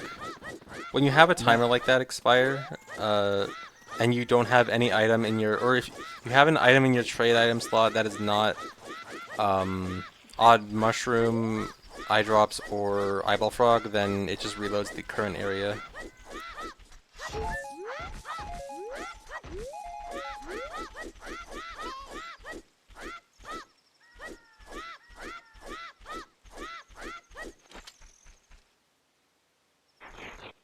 So if you're noticing that I'm pulling chews, it's because I actually need exactly 17 chews for another like BA thing later on. Like it needs to be 17, and there's actually only 3 places that I can pull chews without losing time. I think maybe there's more. I just haven't thought of any because as child we never got a shield, so the only way that we can release a chew is by actually pressing A to set it down on the ground, and that like wastes time because that's like a whole animation you have to watch.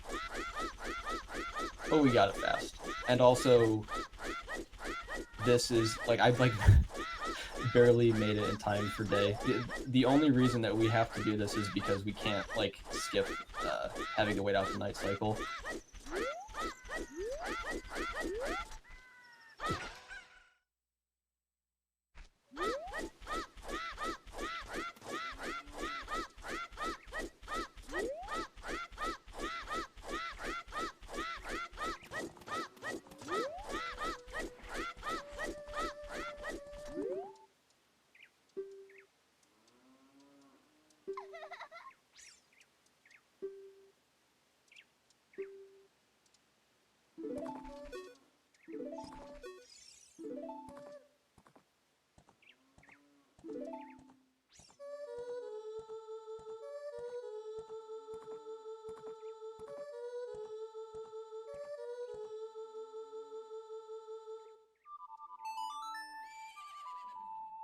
Dang, sorry for the spoiler.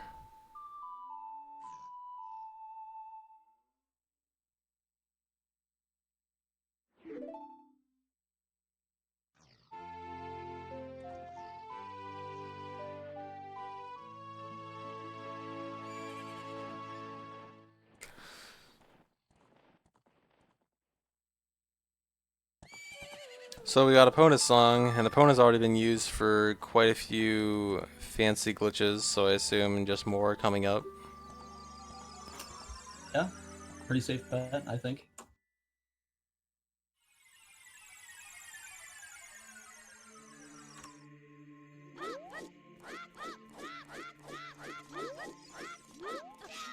Another door skip.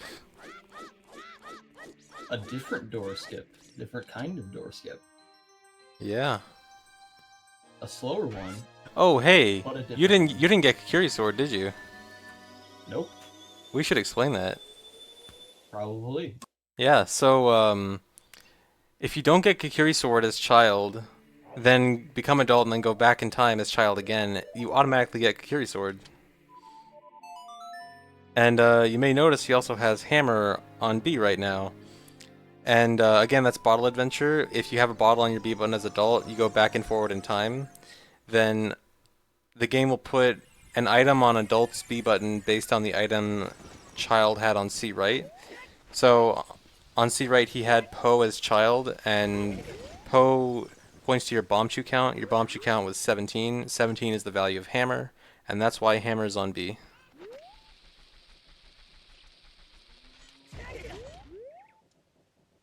Someone asked, why not get Epona's song in Child 1? Can't do it. Not possible. Wait, really? Wait, no, what? Yeah. I forgot why exactly, if Fash is still here, he can say. But I know it's because it has something to do with, like, day-night cycle. Oh, okay. That makes sense. Oh, yeah, that's right. No. It gets, Opponent Song gets deleted with some of the RBA stuff we Oh, do. So we right, have to right. do it afterwards. Okay, that makes sense.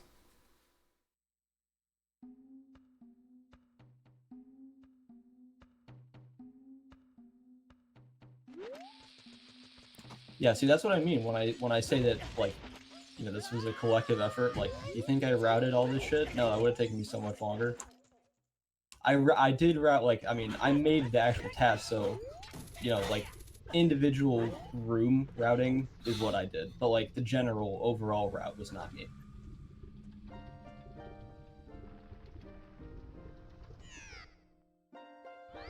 And so that's another cutscene skip there. He grabbed the edge of the bridge right as the cutscene started, which causes a glitch where you just fall out of bounds, and, you know, falling out of bounds during the cutscene skips the cutscene, but you get the song.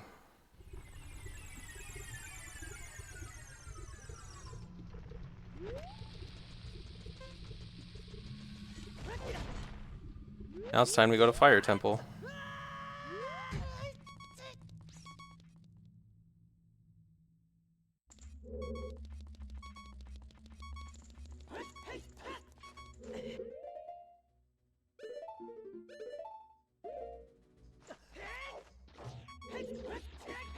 So just an easy clip right there. We can get into the actual, you know, Daruni's room over here.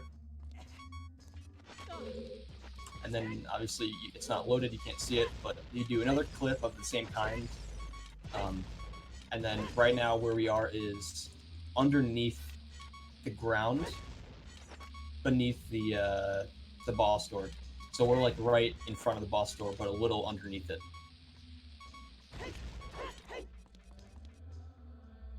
And here's Volvagia.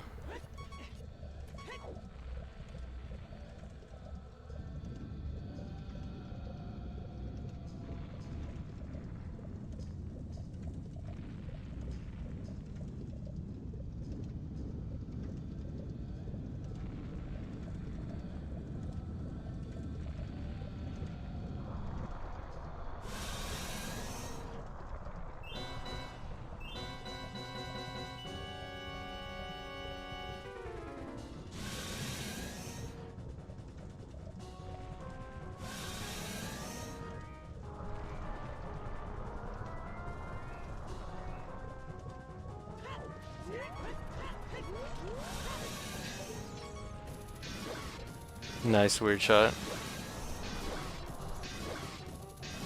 Can't waste those bombs, man.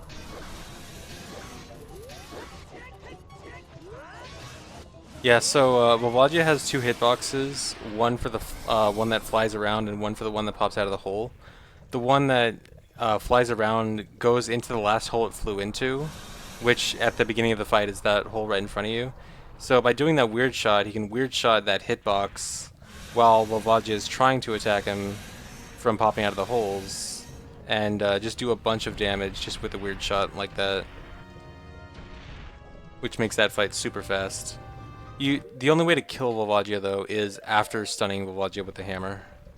So you can get him down to 0 health without the hammer, but you can't kill him without the hammer.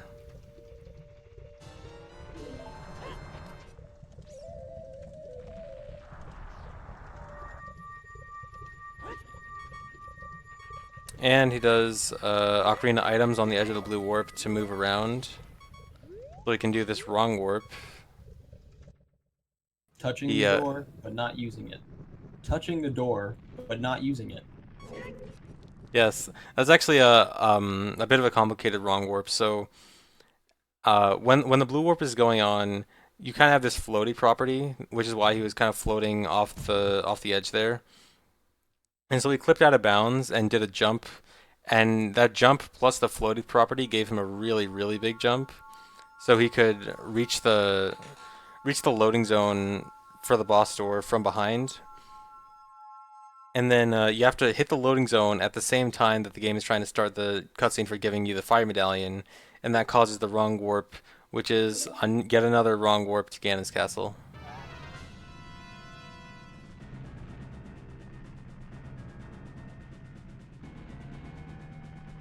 Yeah. So, yeah, you know, we had to kill Ganon again because we can.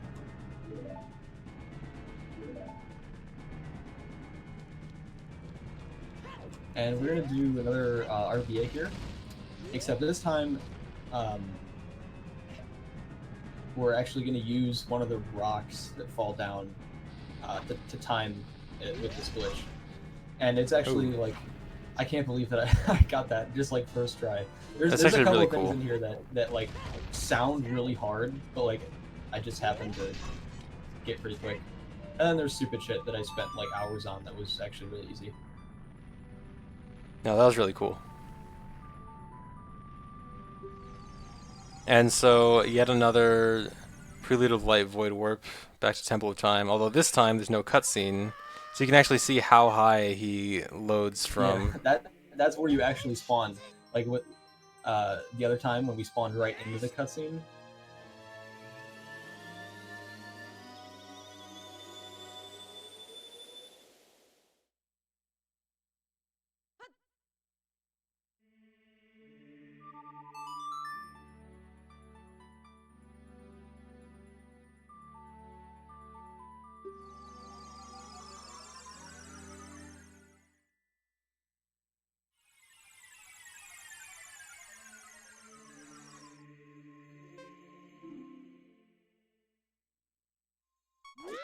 That's the only reason we had to go back to the Temple of Time and use like a warp song to get there, just so we could expire the timer.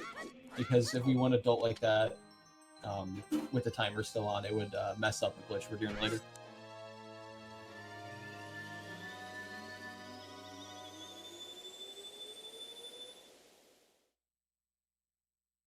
And so again, since he had Bottle on B when he went back in time last time, it activates Bottle Adventure once again, and gives him Furrow's Wind on B, because his bomb Chu count was 13, with Poe on C right, 13 is the value of Furrow's Wind.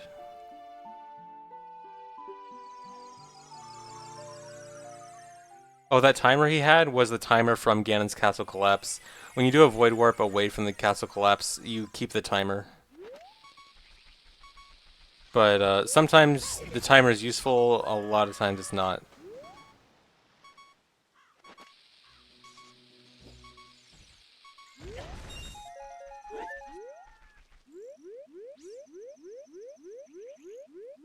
Yes, this commentary is live.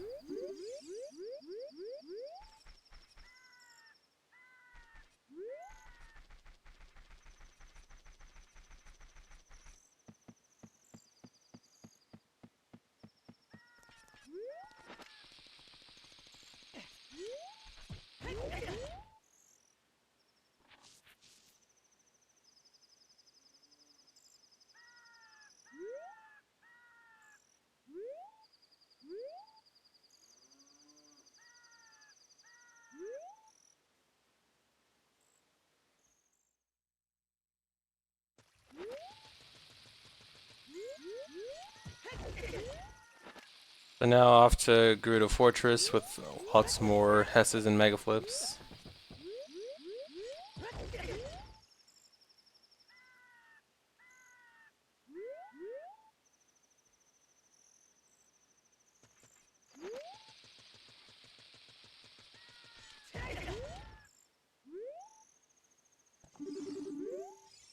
Oh man, living dangerously.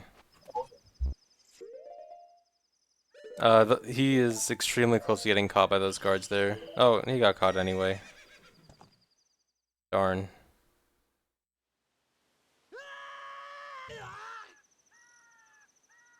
So you got on and off Epona there. What was the purpose of that?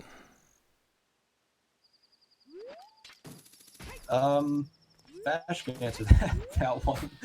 Ah, okay.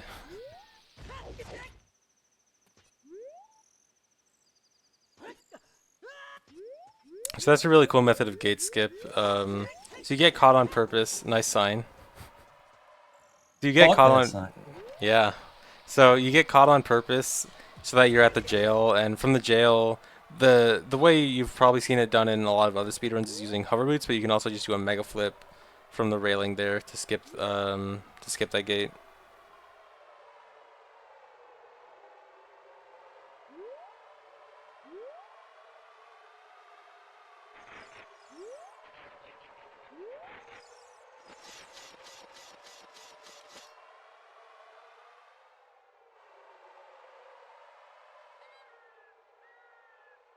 And looks like we're finally getting over to Spirit Temple.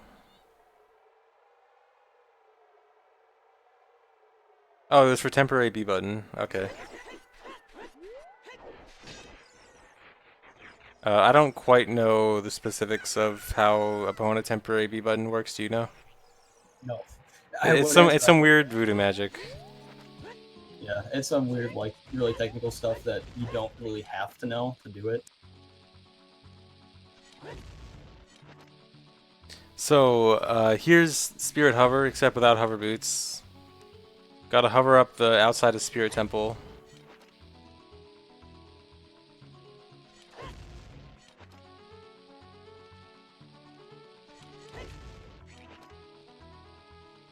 This fucking Gwei thinks he's slick. Check it out.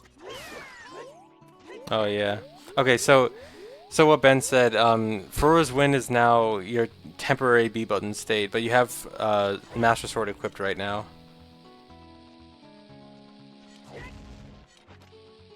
And getting on and off Epona is what triggers this temporary B button stuff. It's kind of weird.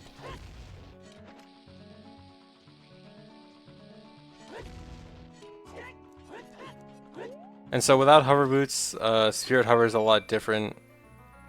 So you don't even have to go to the other hand, you can just hover up here. And here's Mirror Shield.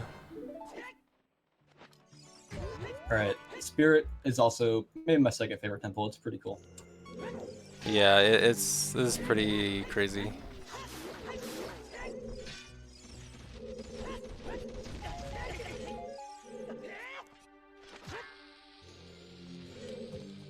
That Hess clipped him out of bounds, just barely. And then you can Mega Flip into the middle of that crawl space to load the next room. Normally, only Child is supposed to be able to go through that crawl space to load the room.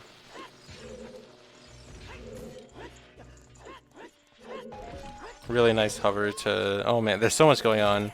Yeah, there's a ton going on in like a very small amount of time. So clipped out of bounds and hovered out of bounds using the torch, then did a weird shot into the next room because the next room has a hookshotable wall. Then he climbed up there and did another hook shot onto a hookshotable wall in the next room. And right now he's in the main room of Spirit Temple and he's climbing the big statue in the main room. And so now he's doing a hover, I think, to get out of bounds, or... No, we are actually right now hovering up towards the mouth of the statue.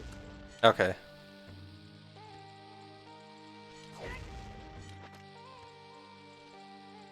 And like I said, a lot of these segments will be revisited after the whole task is over.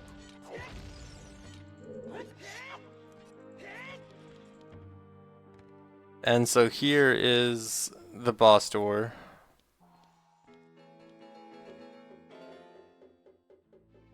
Yeah, so for the longest time, this was the problem. The issue was getting from here to like the next room, which is the room that like Twin Rova is actually in. Um, so yeah, well, you'll see how we do that. Yeah, because there are 2 doors separating this room and Twin Rova. That's an issue.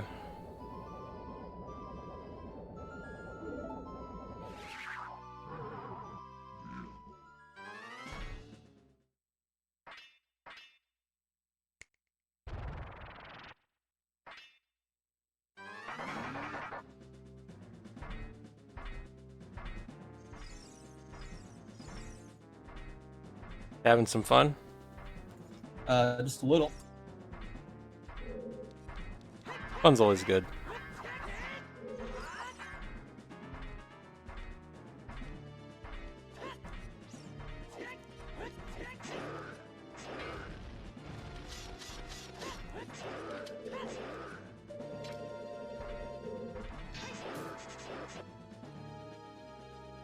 So what he was doing there is luring the Iron Knuckle all the way to the wall to use the hookshot clip to get out of bounds and hit the loading zone. So even though you're not ever supposed to be able to open that door from behind and hit that loading zone from behind, if you get out of bounds, you can actually hit it and enter the Spirit Temple from the boss door entrance and set Foro's win there, which is going to be important for later.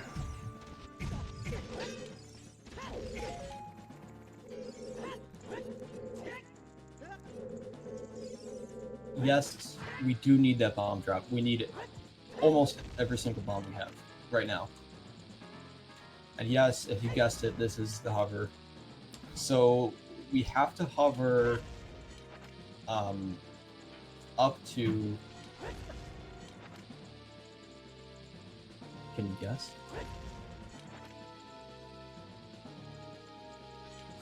I'm not sure. Actually, I mean, the map for this for Spirit Temple is pretty big, and you can actually like hover to pretty much any room you want, like from out of bounds here. But I think we probably only have enough bombs to go like where we are going, which is that little hole you see in the ceiling. Also, to know why he's using bombs instead of bomb chews, dropping a bomb chew here would crash since it's out of bounds. And there's not really, unlike in other hovers like Shadow Temple and Water Temple, where you can hover above land to just make the bomb chews not crash, there's really no place you can use bomb chews to not crash, at least not yet in this part of the hover.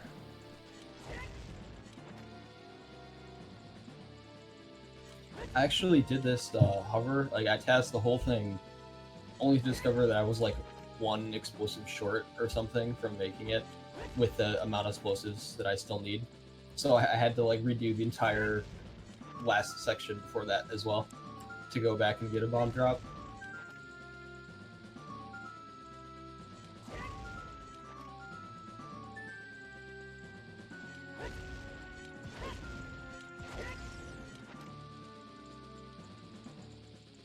Technically, if this task was on GameCube, yes, you would be able to use choose out of bounds, but I mean, I'm not. I would have to run it on. I'd have to use Dolphin, and it's like that's weird to do that. Also, we need 1.0 anyway for the run to work. So.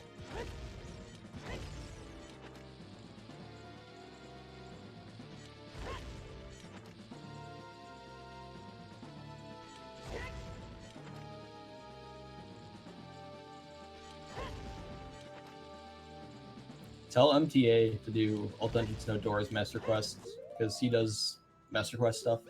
So we're finally up here. We made it.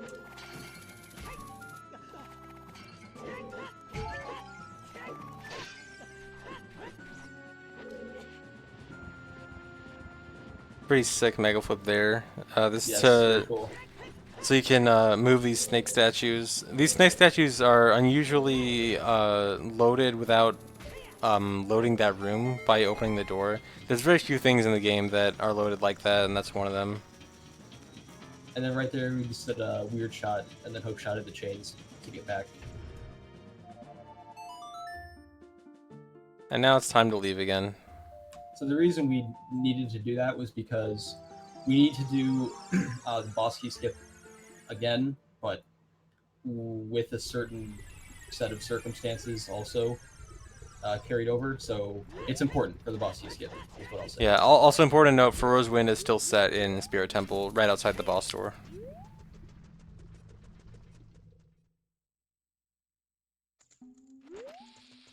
So we'll be going back to Spirit Temple once circumstances are good.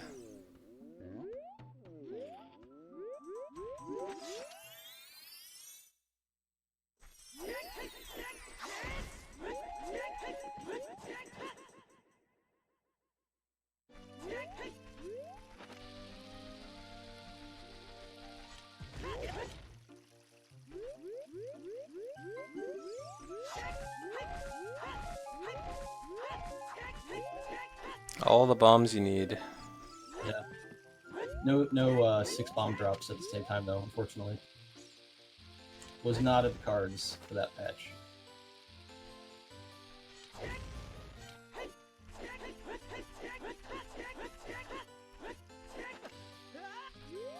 So now it's time for Deku Tree.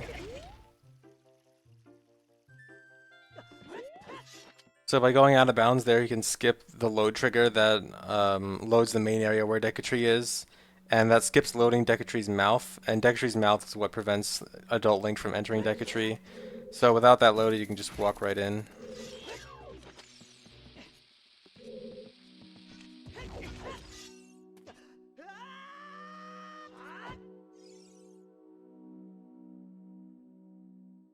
And you can do a mega flip right there to clip out of bounds with a ground clip.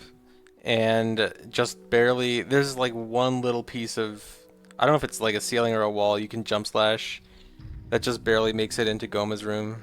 It's super close. It's a wall, I think. You'll see it later on.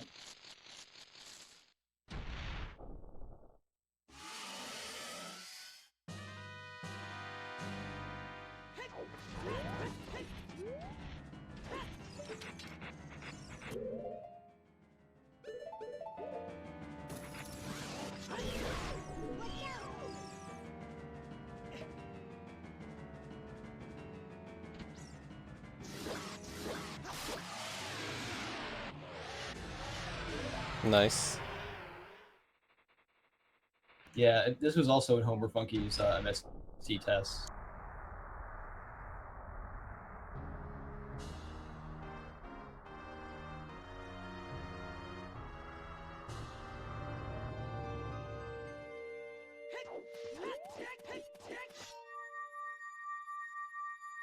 So now more Ocarina items on the edge of the blue warp, probably for a wrong warp.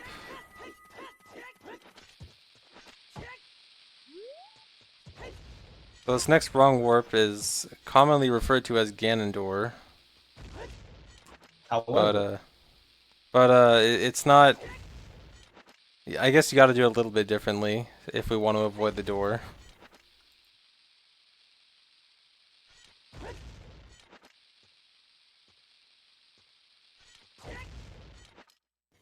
and this trick was also in the last No Doors 90% run, so if you've seen that, then you will remember it, maybe. Yeah, so he's hovering all the way up here to get to the top of this, the wall right here. And he also did a mid-air ground jump with an action swap by trying to pull out the hook shot, or trying to pull out another chew when there was too many explosives on the screen to pull one out.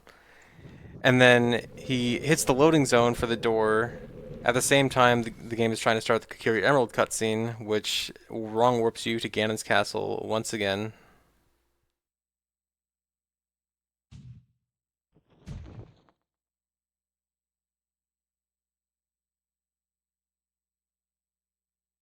So we had to do it to him again, you know, third death. Poor guy.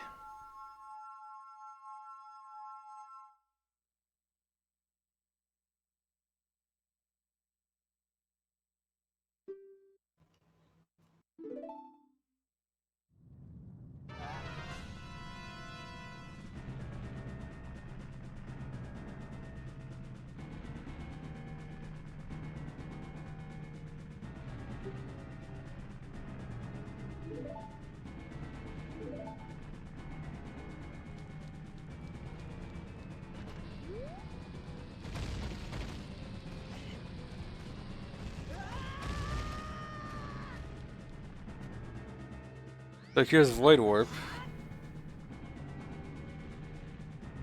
You hit the loading zone for one of the loading zones below at the same time you void out, which loads one of the very bottom rooms of the Castle Escape, while Link has a very high coordinate above and can just fall down and get right to the end of the escape.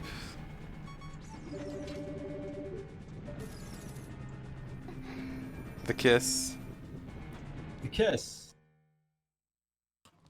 That is, I think, the second NPC we have entered in this game, and we will enter one more NPC. Interesting.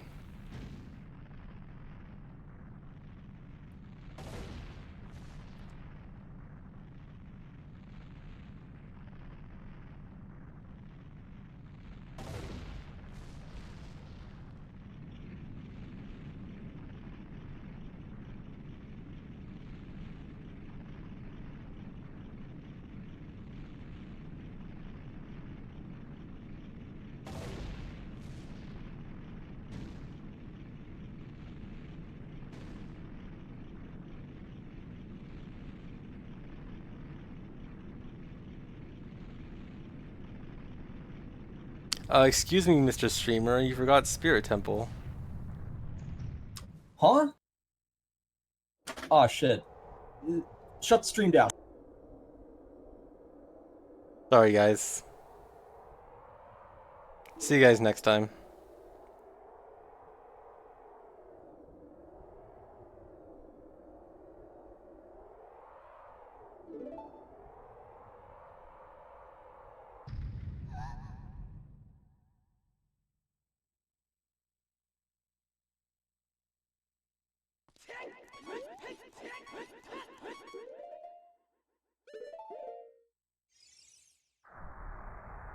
It's okay, we'll fight Ganon anyway. We'll like pretend like we're going to fight him. Yeah. If you read the FAQ, then you will know what is about to happen.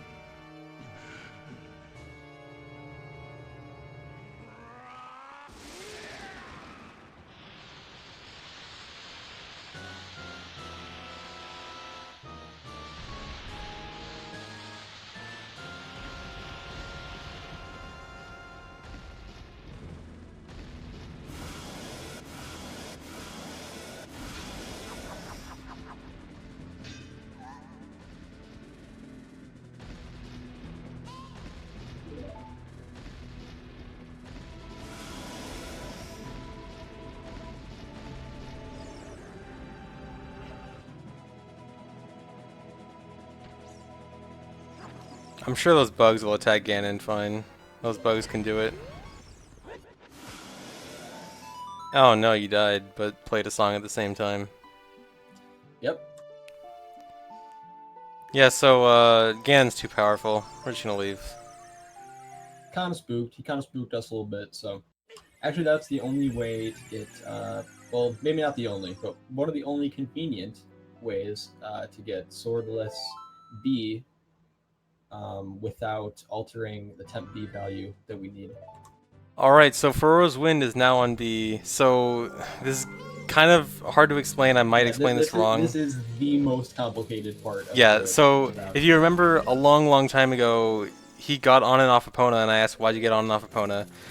So when you get on and off Epona, there's this thing called temp B. It's like a temporary, the game stores a temporary B value, and his temporary B value at that time was Furrow's Wind, and then by going to the Ganon fight, he, and leaving and dying, he reactivates the temp B so that he can get Furrow's Wind back on B after dying. Then he warps back to Spirit Temple and does a hookshot jump with the Gold Skulltula. It's the, if you guys have seen my 100% runs recently, it's the Gold Skulltula hookshot jump where you collect the Gold Skulltula, but you don't actually collect it fully, so you hookshot at the same time. You grab the token at the same time you hookshot something, which allows you to do a giant... Yo, It allows you to do a giant hookshot jump. Height. See, you can do it. a giant hookshot jump, so you can enter the Spirit Boss door again. And the reason you want to enter the Spirit Boss door this time is because this time you have this Damn, time you have Furrow's Wind on. dude. This is too complicated. This time you have It Furrow's is, Wind it on is. B. You have Furrow's Wind on B this time. Last time you couldn't set Furrow's Wind in the boss room because Furrow's Wind wasn't on B. You can only set it outside the boss room. So this is why you needed to make this return trip to Spirit Temple. So now that Furrow's Wind is set in the boss room, we come back to Goron City. And this is the trick that really, that is actually what made this run possible in the first place. All Dungeons No Doors was not possible until this trick right here. So Furrow's Wind, go ahead. I was gonna say we needed a way to void warp here without ISG because we needed first wind on B, and this is just recently-ish discovered. So this is the only way we know to do that. And so the specifics of this void warp, when you do a void warp, it loads the specific room number of whatever area you were in, and the room number we need to load is the room number 3, which is where Twinrova is. In most areas of the game, the first area you enter is not room number 3, it's room number 1, and usually to get to some kind of room number 3, you need to go through a door. Goron City is the one exception to this, so if you void warp in Goron City, you can get room number 3 to load. So you do Death Hole, which is you die as you enter a grotto, and it does this thing where it always, when you get out of that area, you're always trying to it's always trying to warp you back to where that grotto is. Okay, and I should explain quickly. The reason we have to save warp here is just because we don't have a sword on our equipment screen. So we just have to set first wind, save warp, and then warp back. Just real quick detour. Yeah, so again, for the void warp thing, so when you do the death hole glitch, it's always trying to warp you back to where the grotto is, unless your camera is positioned a certain way or you're too far away from it. So the goal is to use Furrow's Wind so that the text comes up, and then after that, the grotto warps you back there, and you void out, you fall out of bounds. That way, you can use Furrow's Wind as you void out to warp to the Spirit Temple boss room with room 3 loaded in the right coordinates so that you can actually enter room 3. Then, as he said, set Furrow's Wind again so you can save warp, so you can get Master Sword back, Furrow's Wind back in, and now you're in the Twinrova fight without opening a door. We did it! We're here.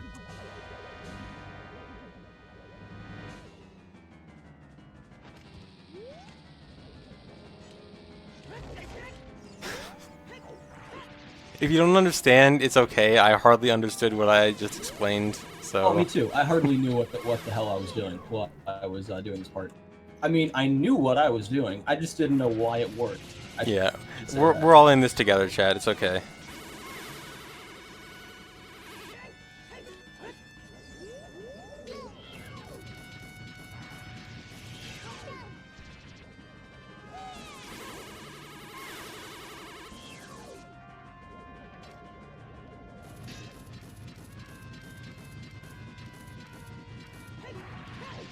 Yeah, Jay, I want to see this fight in all your runs.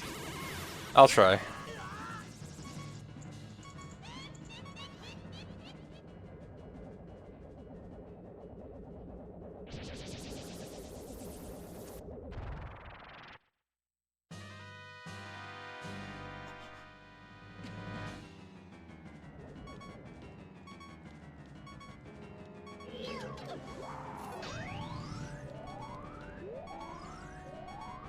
So if you notice wait, maybe your viewers already know this. I don't know, you could probably do this RTA, but yeah, you hookshot Twinrova.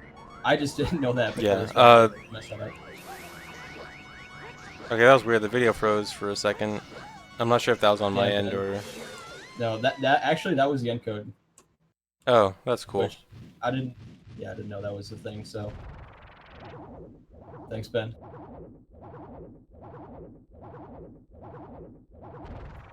Yeah, when we were trying to upload this, we were having trouble getting an encode without that happening for some reason.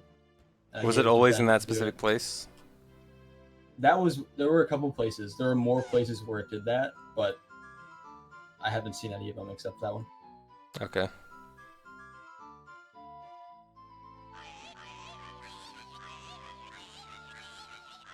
No, it's okay, man. I really don't mind. Because the thing is, like, if you want to download the BK2 file and play this back, you can, and it'll work fine. So it's legit. I'm probably gonna submit this to TAS videos. I don't know if they'll accept it, but I mean, I don't really give a shit.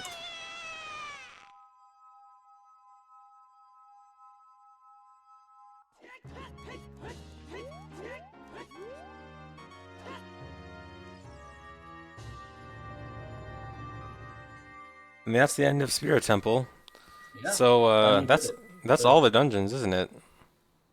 That's all of them, man. So we just got a little cleanup to do.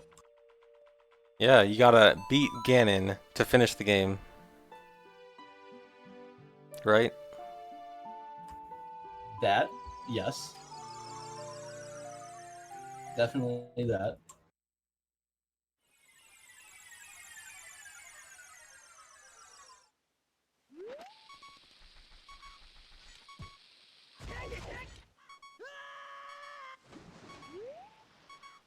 Is Ganon going to die again? Place your bets. Oh, this is a cool trick here. This this ground clip. Yeah, a nice way to get to Zora's Domain quickly. And even more RBA.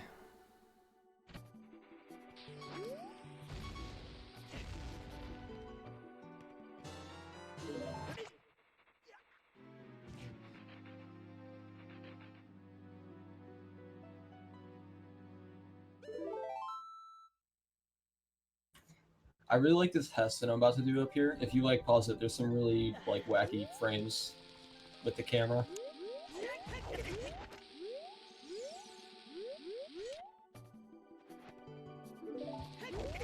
So we have to unfreeze King Zora because he's still frozen right now. So we do that extremely quickly. Yeah, the way he got unfrozen there is if you're going up the stairs and you pull out a trade item or something that has some text in it, and then King Zora loads, and then you just reload the room, he becomes unfrozen. And if you hold R while he's supposed to give you... How many times have you explained this to your chat, I wonder? I don't know. Too many. So you hold R while King Zora is supposed to give you the Zora tunic, and he gives you the eyeball frog instead.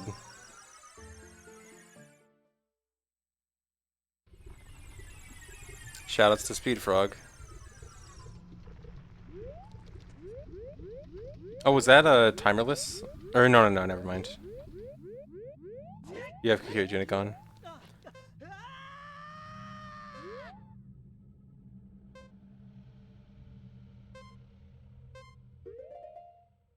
So when you get the frog, you get a timer with it, and he needs to get a frozen timer. And so what he did there is void it out right as the timer was going to expire. And so now the timer is stuck at 0.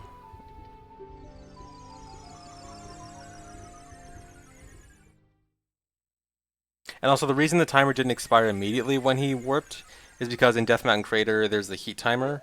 And so while you're not... while you don't have Goron Tunic on, the timer can't expire because the heat timer takes priority. And my bad, the timer's at 1, not 0. But it is frozen.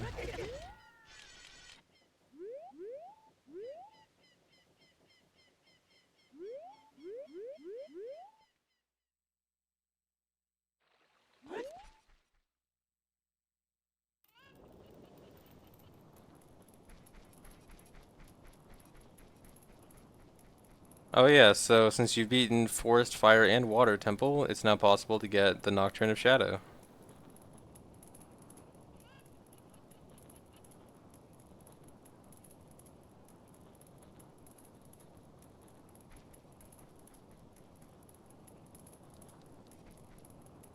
This will be on YouTube, yeah.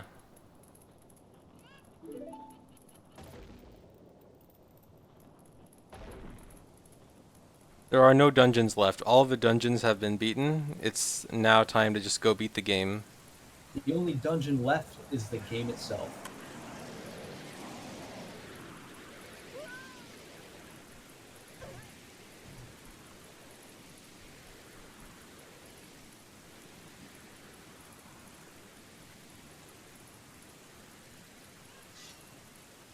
Hi, YouTube.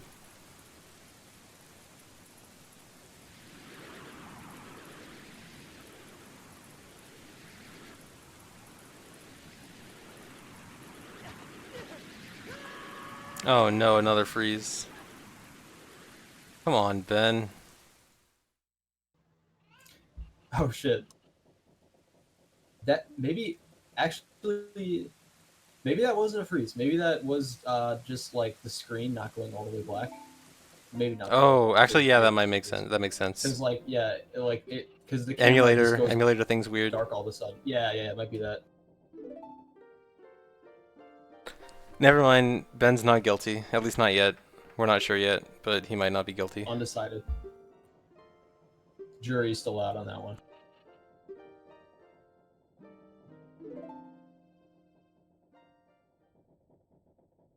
I wouldn't completely blame Ben because, like, it happened with me too. So it's clearly really not either of our faults.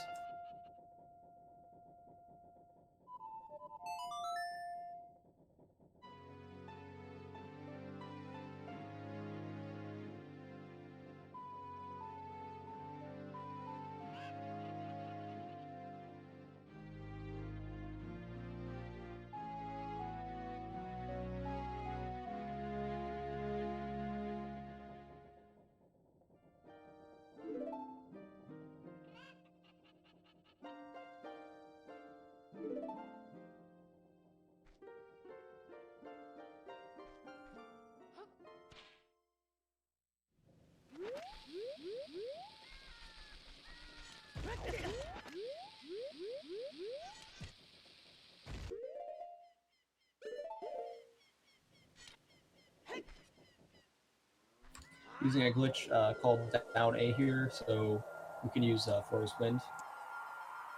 Yeah, it's specifically down A with swordless, with nothing on your B button. When you do that, your items retain whatever equipability they had when you do the glitch, which means that, say you have an item that you can equip on C right, if you then equip, say, Furrow's Wind on it, Furrow's Wind then can be used, even if you're not normally supposed to be able to use Furrow's Wind there. So now Furrow's Wind is set in Kakariko right after the Nocturne cutscene.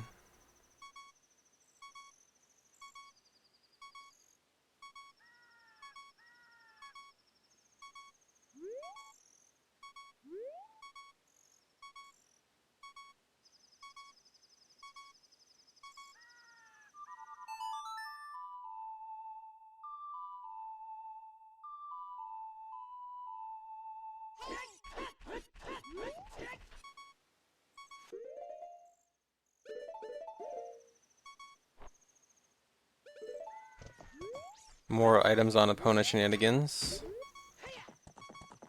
So by shooting the hookshot there, he stored a hookshot jump. So the next time he gets off Epona or does something to like leave the regular Epona state, he'll get a big jump. I wonder when that's gonna happen.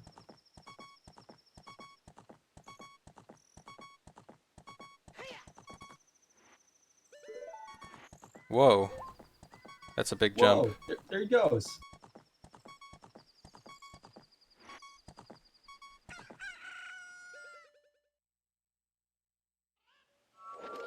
So he activated Furrow's Wind right as he entered Lon Lon, which is, I guess it's technically a Void Warp, kind of.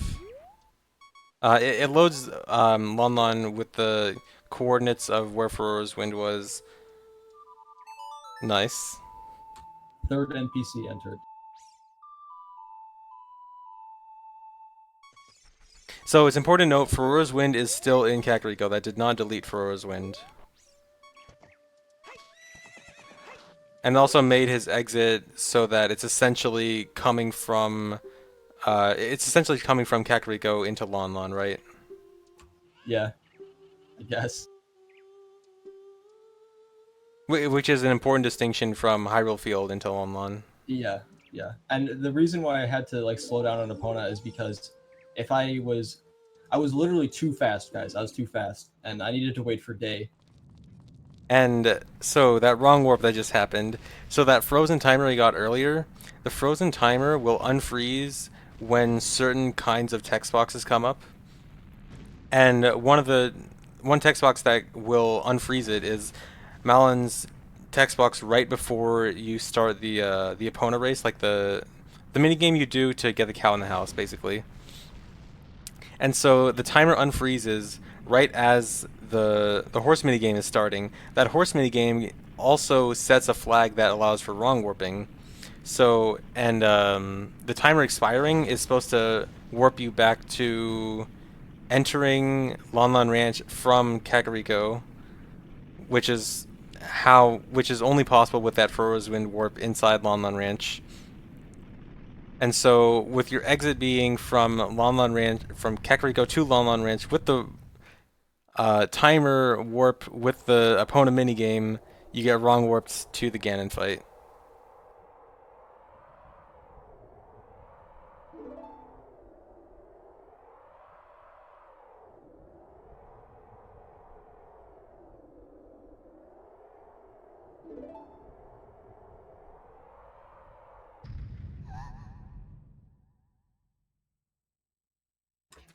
All right, so here we are. No memes, no fucking more foreplay. This is it. We're going again. Yeah, this is the actual end. All dungeons have been beaten. No doors have been opened. This is the way we end it.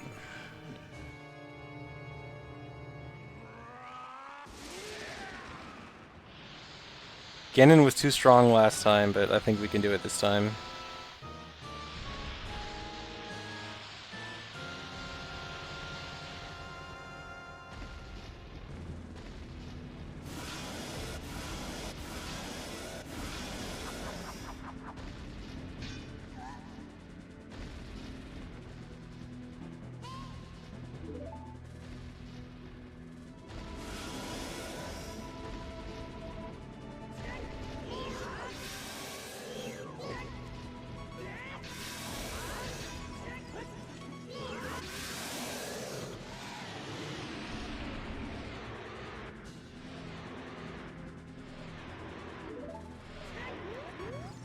Hey gamers.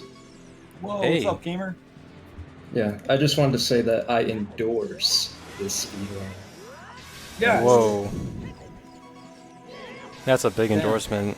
That's huge, man. I'm gonna get so many sponsors from that shit. You don't even know.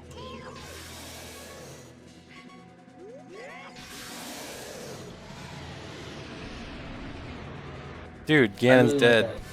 like that last hit, that was really cool. Yeah, That was- the whole fight's really that was cool, the like thing where I was spinning him just around. kicking around the controller, like trying to get weird angles, and I just got that. I was like, that works.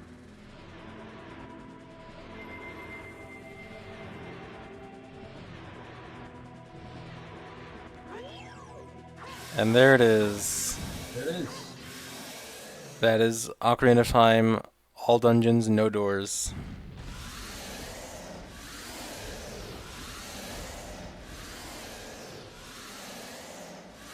Not a single door was opened Not in the one. making of this Not one. TAS.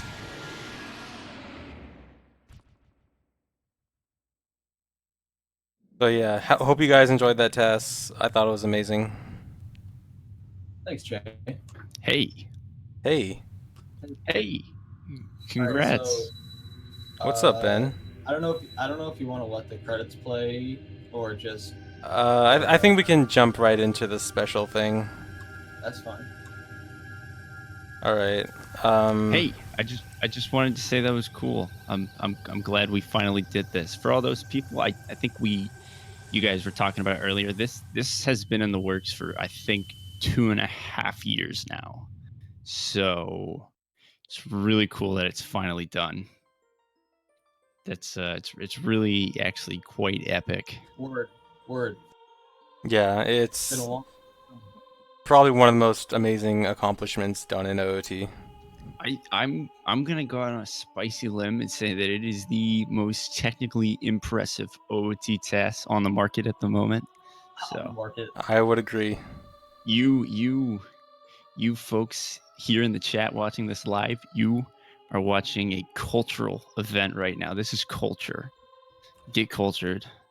Hell yeah, dude! I'll fucking wear that all day, man. Are you kidding me? Like this run is so cool. Like it just, I don't know.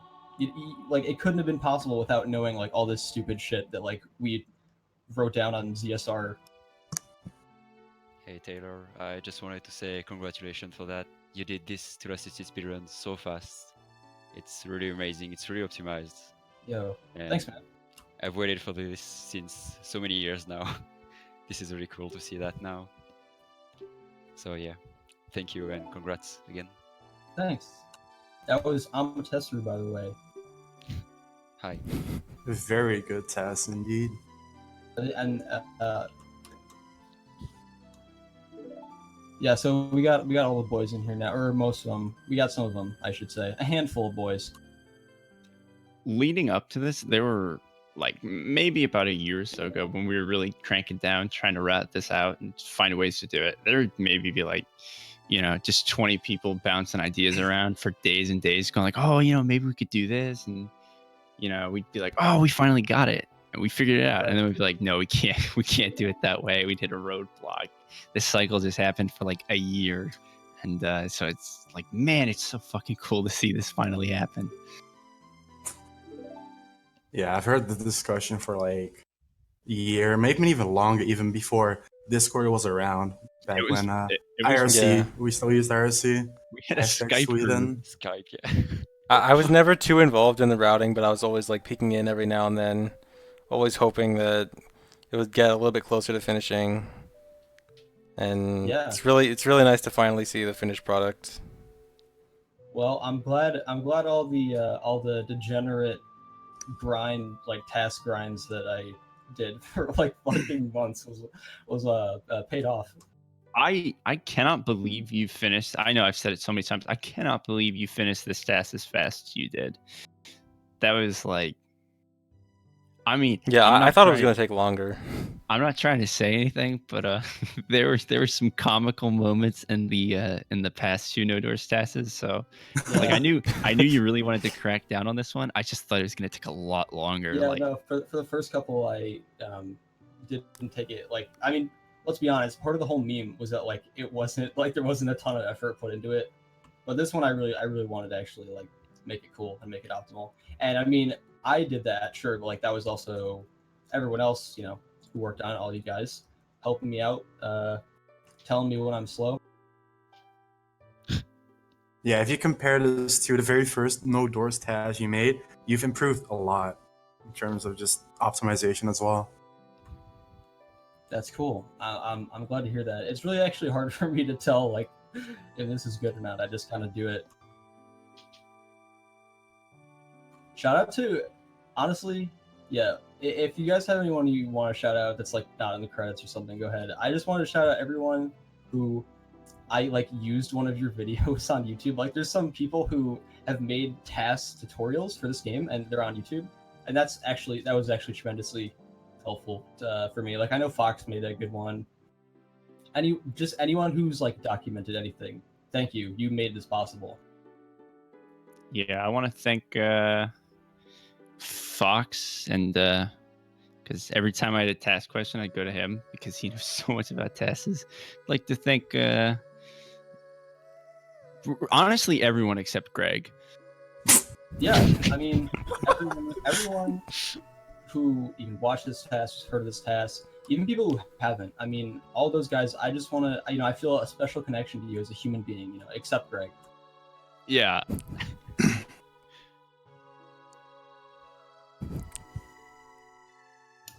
I want to re-shout out Kafta. Oh yeah, go ahead.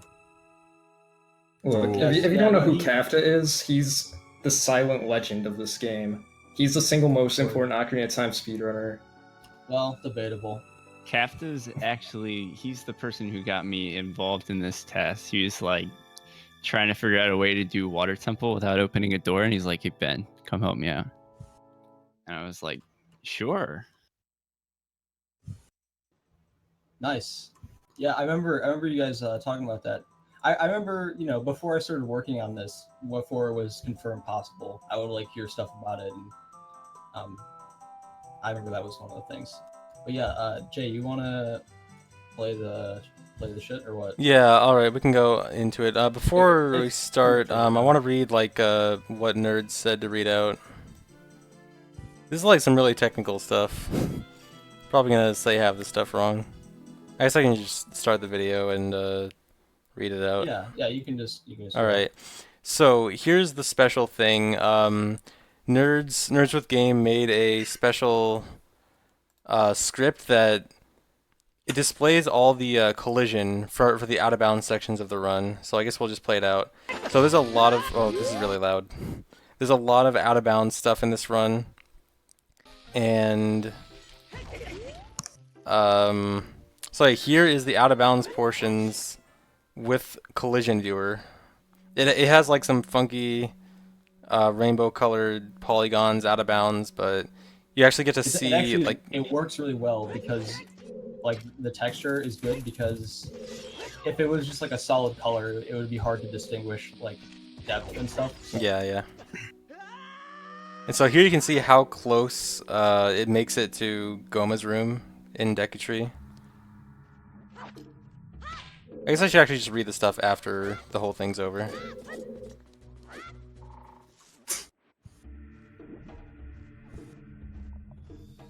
So here's the basement of Bottom of the Well. You can actually see where you clip through the ceiling here.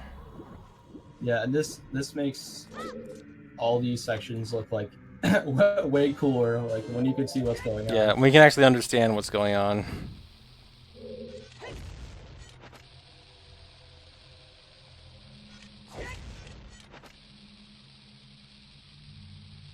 So yeah, it's kind of like a wall.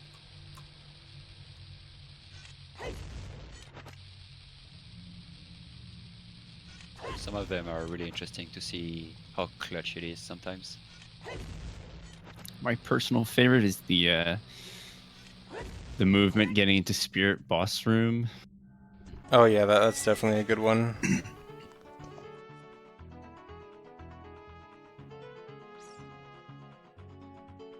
I think this next part is Jabu. Oh, I'm lagging a little bit. That's okay. Yeah, so now you can actually make out this room a bit better. This is the room where you press the switch to raise the water.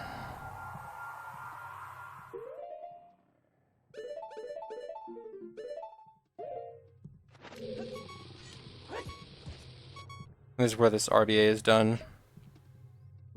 Who's in the chat? Everyone in the No Doors chat right now.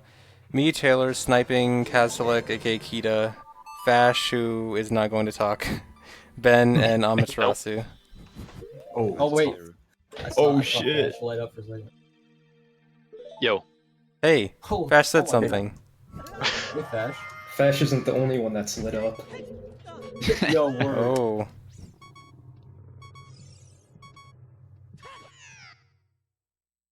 Yeah, so you can see that the second time in Jabu, you did a little clip in that corner too. Yeah, you can see where the kind of ledge clip happens. the collision.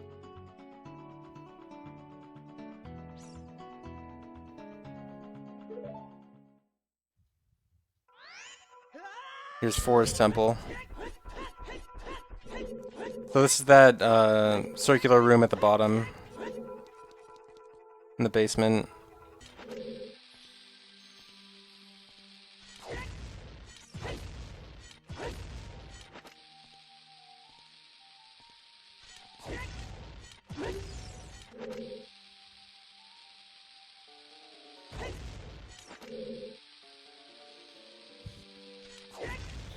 The hover for water was really weird because if you notice, I just kind of pop up after that one hover. I just get a bunch more height, and I have no idea how that happened. Yeah, is that? It looks like it's actually like a tiny piece of land you can stand on or something. Oh, actually, it is. It is. That must be what it is now. Because I noticed I could still kind of move or do something with ISG that was weird. I forgot. Yeah. Yeah, you snap to the ground. I have no idea why that exists there. Like, I can't think of a single spot in the entire game that works like that. It's probably just a side effect of the way the polygons are laid out, rather than like an intentional thing. I'm sure it wasn't intentional. I'm sure they had all Dungeons No Doors in mind before they were. Yeah, for sure, for sure. Honestly, there's a couple of things that make it seem like it was. There's some things that are like, I'm gonna say the Void Warp into Jabu specifically is like the fact that that works, that the Yeah, coordinates that's line up. actually really crazy. Okay, so Shadow is super fucking cool. Like, this is seriously. Yeah, this is probably one of the love coolest. Shadow and Spirit are the coolest parts of this. Because I mean, I saw you guys all really like Shadow, but you know it's hard to tell like where you actually are. So this will make it much clearer.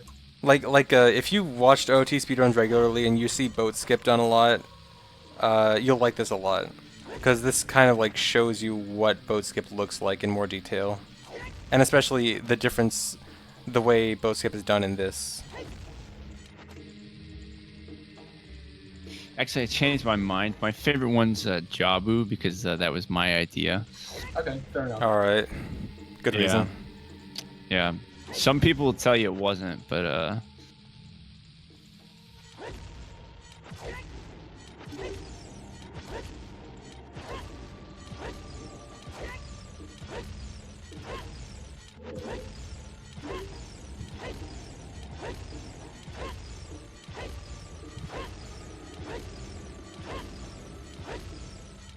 I think they're making this, they're trying to work on this to be available on the practice ROM. It's not available yet, but I think it's a work in progress. yes, he did say that he was trying to implement it last time I talked to him. Yeah, so this room is the room right before hover boots. You can actually see like kind of how boat skip is going on in this now.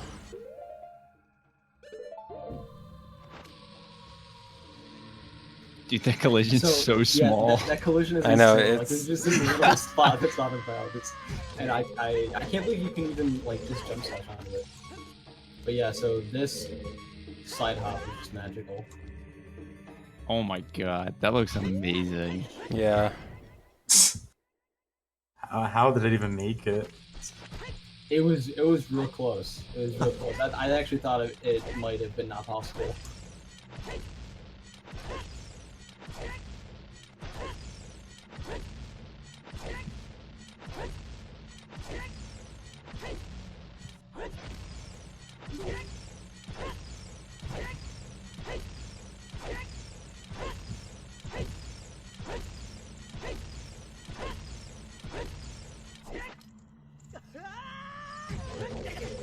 And so this room he lands in right there is actually the Deku Scrub room in Ganon's castle, the one that no one seems to know about.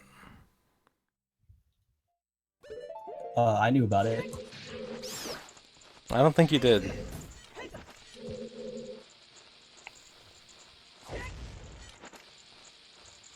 And don't worry, I did speed up the hovers in this, so you don't have to sit through all of them. Or I mean, you do, but they're just faster.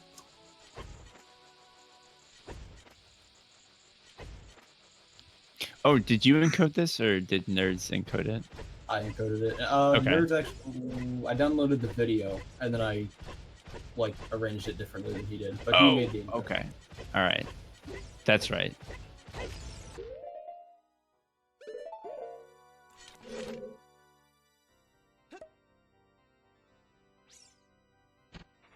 And so this is that tiny piece of land he's able to stand on mid-hover to do RBA again.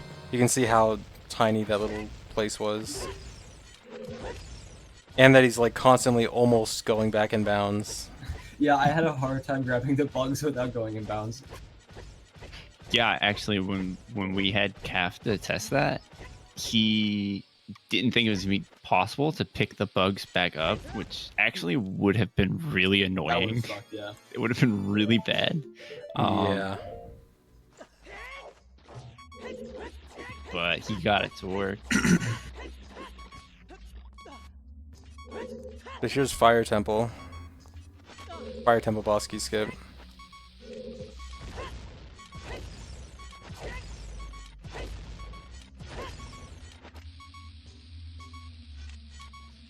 Yeah, so once again, this is a script that was made to allow viewing the collision where, like, normally in the game this is not viewable. This is all just like blackness, but it's a script that allows all the collision to be shown for easier viewing, so you can actually see what's going on here. This is probably the best part. Yeah, this one's really good. Because this Wait, which one? spirit, Oh, yes. This Even- one's amazing. even knowing exactly, like, No, it's you know. still cool because it's just so fast. well, I'm saying even like watching the TAS and like knowing exactly what is done in Spirit Temple, I still have no clue what's going on, and like I routed it. I So- love that. I love the fact that like none of us really like know like why this is even a thing, but we just made it. Yeah, so that's the hookshotable wall in the room with the sun that you have to shine on that you blow up the wall to shine on. And then this is the main room of Spirit Temple with the statue.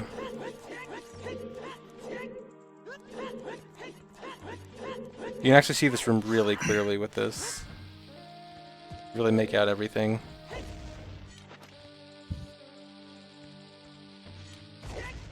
Dude, that Yeah. jump slash. The jump slash is so cool.